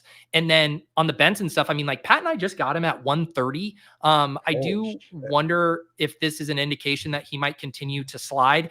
And I also think we still might really like a running back selection at 12-13 in a way that if we are taking like a big contingent swing, like we might still like the 4 RB build with the 12th, 13th round guy just as much. Yeah. No, I think you're right. I think this was the right way to play it. And yeah, we still have some stack outs as far as we're going to build 3 quarterbacks most likely here.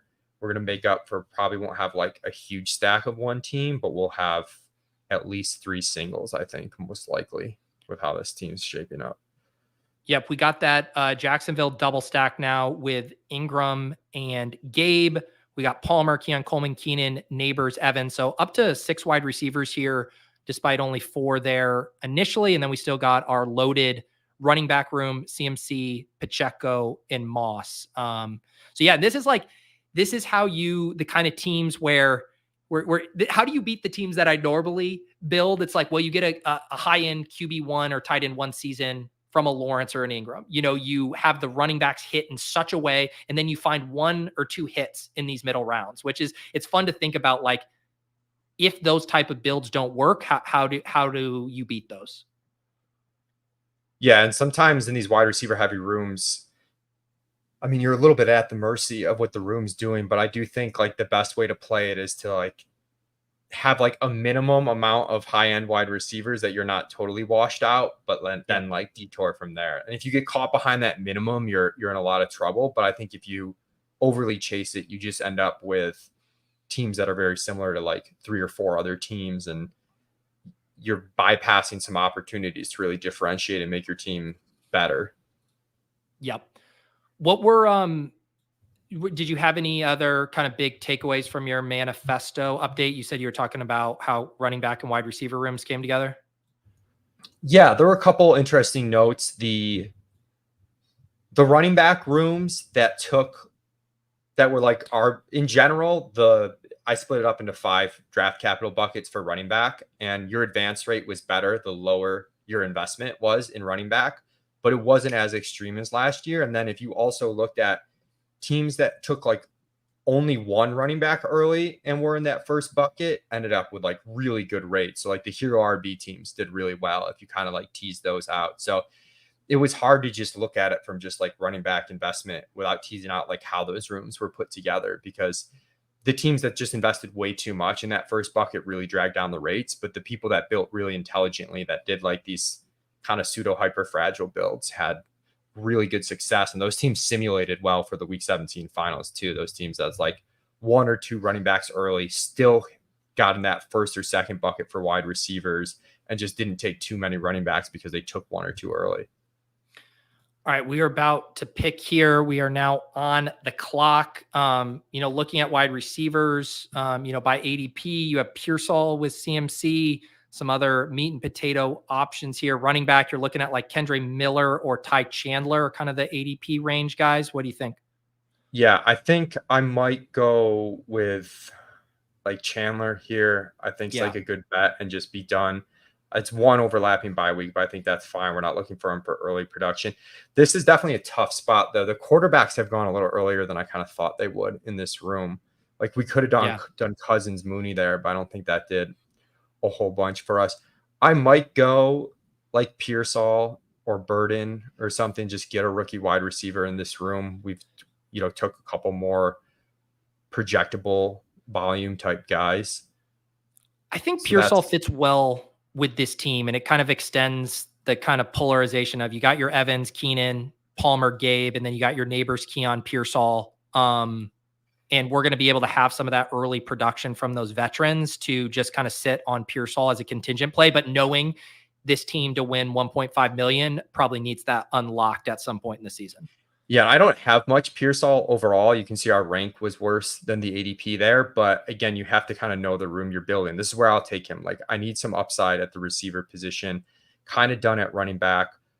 Like, I'll eat that perceived value loss, in my opinion. Take him right at ADP, which is kind of like after ADP in this room. If you did a room adjusted ADP, it was sort of like we took him after ADP. So I think he fits there. And then I'll take him with some Detroit, San Francisco stuff. But I'm underweight Pearsall overall, but just kind of explaining how I try to like have the archetypes in my wide receiver room somewhat balance out. And you can kind of see that as you mentioned. Yeah. And I also like the Pearsall pairing with CMC too. Like, not CMC is just completely independent of most correlation things, but when you think through of like, if an injury were to happen to one of those other big three, you get Pearsall on the field and theoretically maybe a little bit more for CMC as well, of just like needing him more for the offense. So I kind of like thinking through that angle. We're at a 1-4-7-1 build. Can definitely start to think through a couple of the other quarterback dynamics because Herbert didn't fall to us. This is probably a team where we're using our second tight end to maybe set up a stack as well. Yeah, we could possibly go even 3 tight ends on this team, depending. We're definitely going 3 quarterbacks on this team. Yeah. Running back, we can stick with 4 or go to 5. I do like we have some brand new backdoor stack outs too that we can do, like in terms of like not having any players on like Denver, New England, for example. Like those are still viable to us. So I think this is where we're going to start reaching on correlation and just trying to get those stacks to come together, knowing that we're mostly taking quarterback, pass catcher, and running back. If someone balls that we really like, we'll take, but we can stop at 4 with this group, I think. And it's almost like a necessity too, right? Like one, we already know from like your draft capital buckets and the curves and stuff, this is where ADP kind of ceases to be a really strong predictor. A lot of these picks have, similar ranges of outcomes and probabilities of hitting. And then on top of that, we're on the turn. Like we can't even kind of read the room, capture values. You kind of have to get out in front of stuff. And that's the thing with the Pearsall pick too. I was thinking like, was it a little early for Pearsall or even Burden? Like maybe, but we're not getting a rookie wide receiver like that falling to us at 14, 15. We're bumping a tier down into like, I don't know, Javon Baker, like Troy Franklin just went. Like it's a pretty big drop off in terms of like you do look at the draft capital Pearsall got versus what Troy Franklin got. Yep. So we're about to pick on the 14-15 turn. We get the Denver Twins going back to back there. Troy Franklin, Marvin Mims. Just checking here what we're looking at. I think this would be a pretty nice spot for us to grab Baker Mayfield with Evans. Yeah, I think that's if he's there, that's for sure one of our picks. Worried about the snipe. Come on, Mr. No. What are you doing, dude? You're my guy. Why? Yeah. Why? Let me tilt this one, Leone. Fuck. Who do you want? You want Thielen for a backdoor? No, I don't want. I don't think Thielen makes sense on this team. Go to wide receiver quickly. Yeah. Okay. Let's get Roman Wilson. I don't know. Let's or Corley, one of those two. I just put Roman in.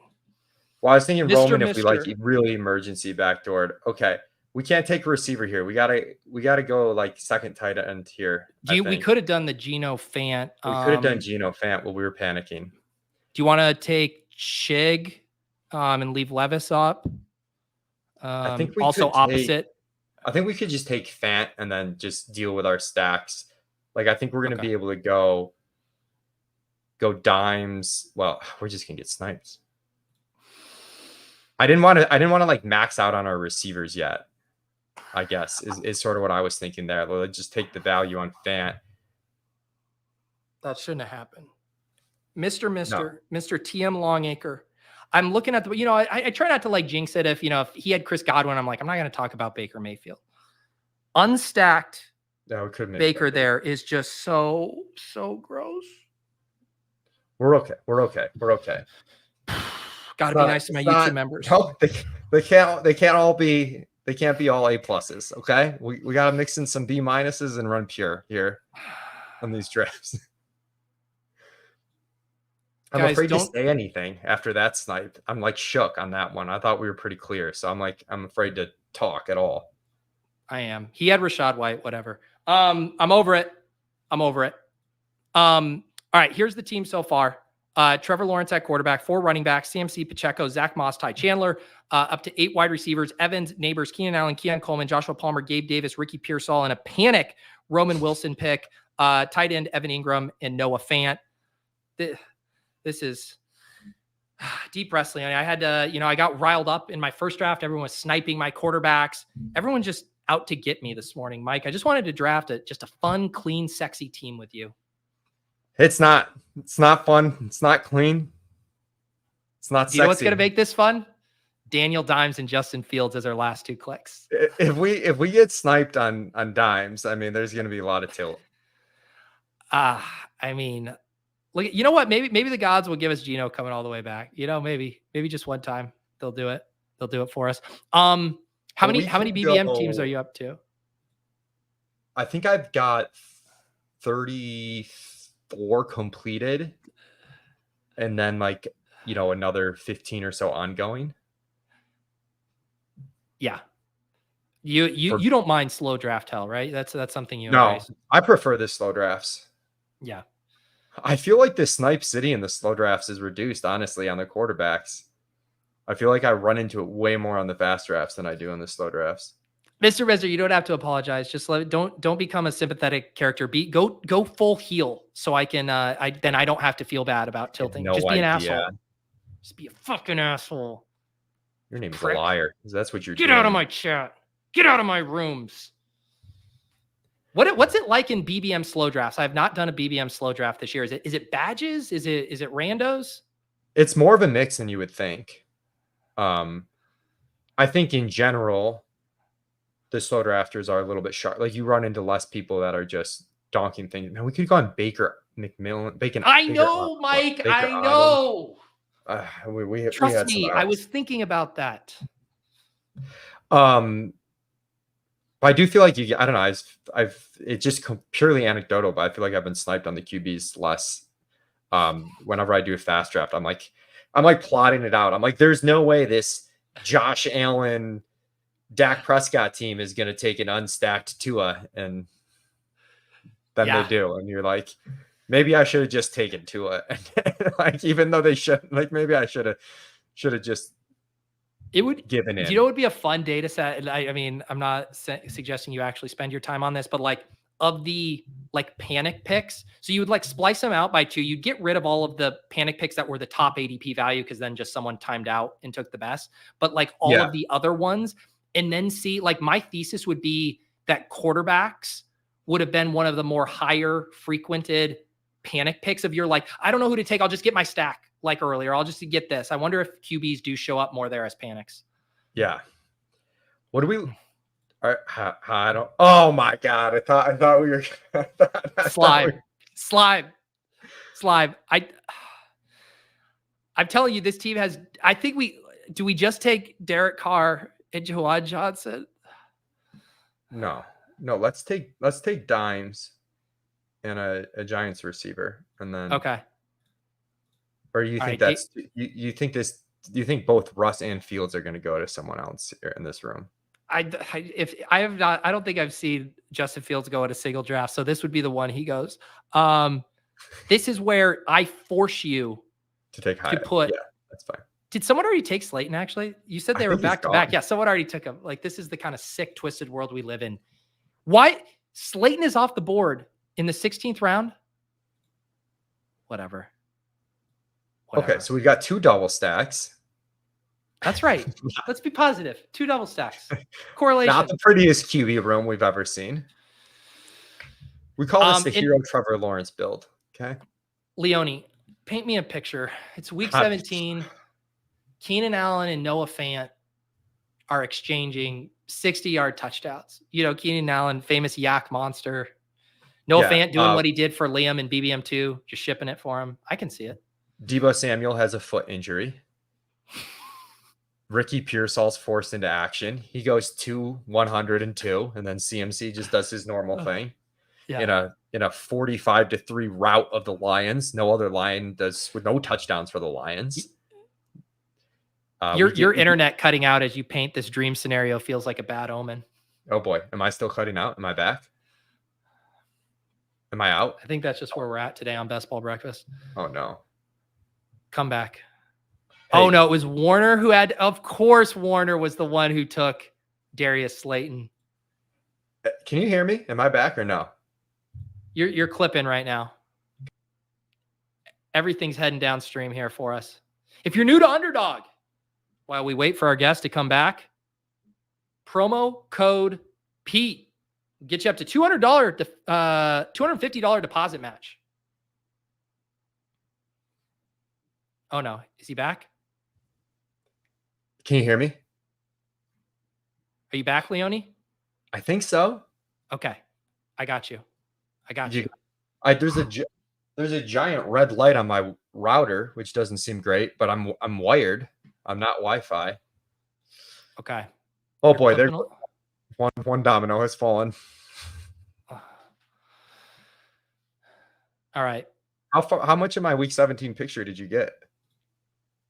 The week 17 picture I got was a very dark one. The world was coming to an end.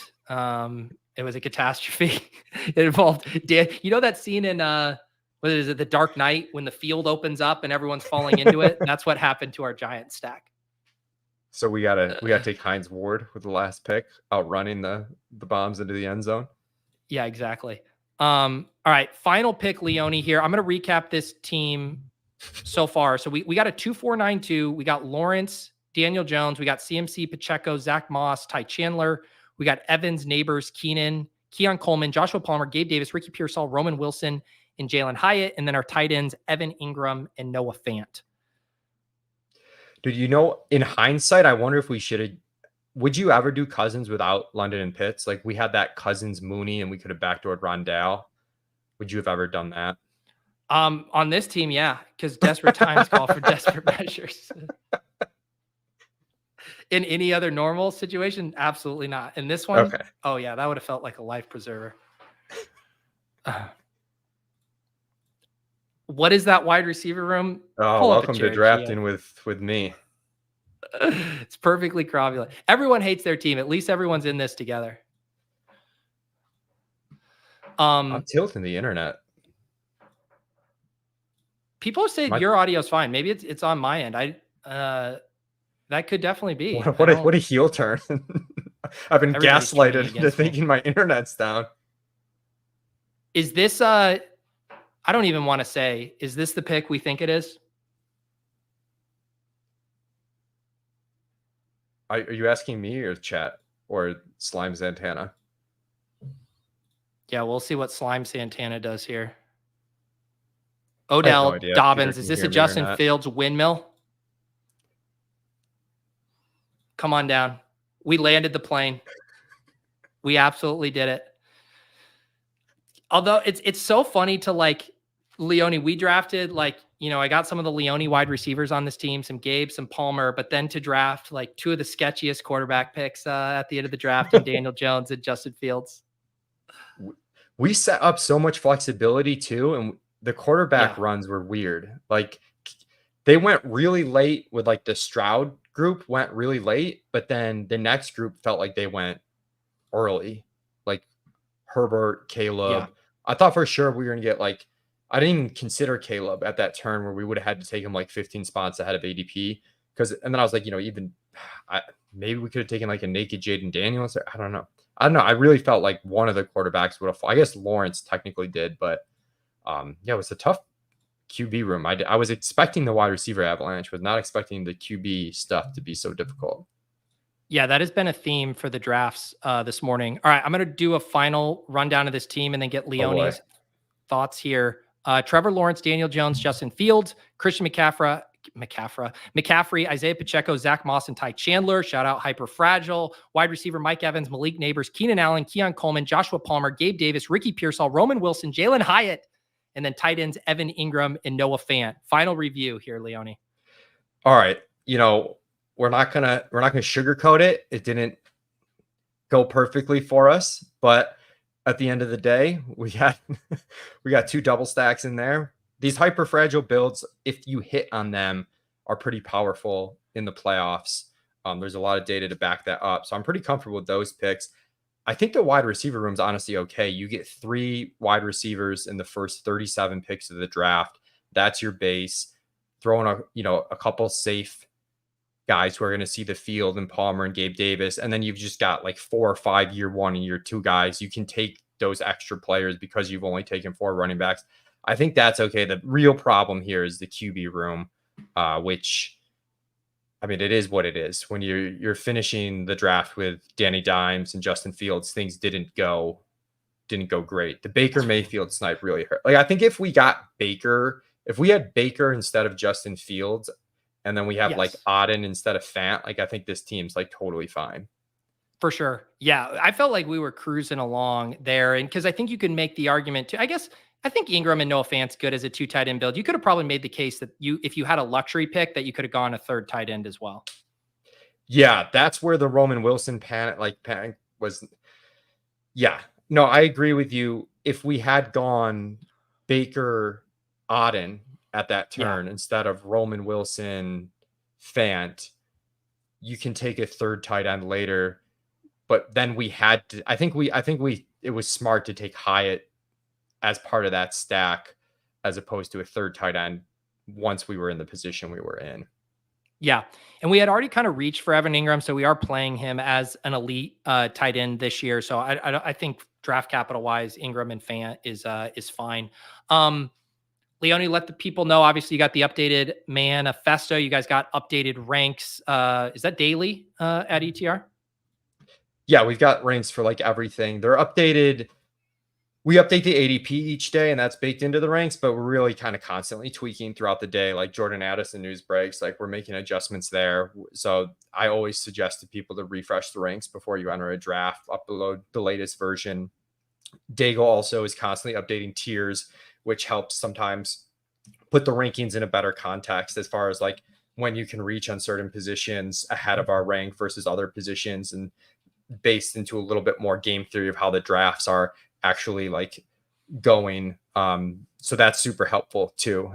The combination of those 2 things is what I use to draft. Awesome. And you also got to put a shout out for the Establish the Edge podcast. You're doing the projection series with Gretch. I know I've listened to all of them. What are you 3 deep or 2 deep? We're 2 deep. One of them was the AFC South, which we covered the Jaguars. And also I thought I was going to be on an island with having Gabe Davis project pretty decently, but Gretch arrived there too as a team that just like they've got 4 guys, but they pretty much just play those 4 guys. Zay Jones had a really high target share last year. Gabe Davis, I think, is arguably better, just as good as Zay Jones. So some flowers for our backdoor Gabe Davis double stack there with Lawrence. There you go. Appreciate you guys hanging out as always for Best Ball Breakfast. I'm here every Monday morning at 10 a.m. Eastern for a solo drafts with Pat Kerrane and Shawn Siegele, and then a rotating guest. I actually can announce, because I'm getting ahead of my schedule, I have a Roto Pat from NBC and Roto World booked to have the 1 p.m. guest spot. I drafted with him previously. He's always a pleasure to draft with. So look forward to Roto Pat on next week's Best Ball Breakfast. all the other usual shows this week. Like I said, I'm going to have a new video out on the Deposit Kingdom channel. That is a separate YouTube channel from this one. That is for all of the non-live streamed content. I'm going to go through my favorite pick in every single round. A video I'm really looking forward to you guys getting your hands on. So make sure you guys are subscribed to that. And then the only other special thing this week I had mentioned on Friday, we are running back the world's fastest slow draft. Last year, we set the record. It was, I believe, sub 10 minutes. I need to check the chain, but we will be breaking that because we thought we left some meat on the bone. So that'll be Friday, 3 p.m., world's fastest slow draft. No auto picks, no pilots, just 12 drafters clicking those buttons as fast as they can to set another record. For Mike Leone, for Shawn, Siegele, for Pat Kerrane, for the chat, even for those who tilted me, who sniped my quarterbacks, all of that good stuff. I still love you. We'll see you guys next time on Best Ball Breakfast.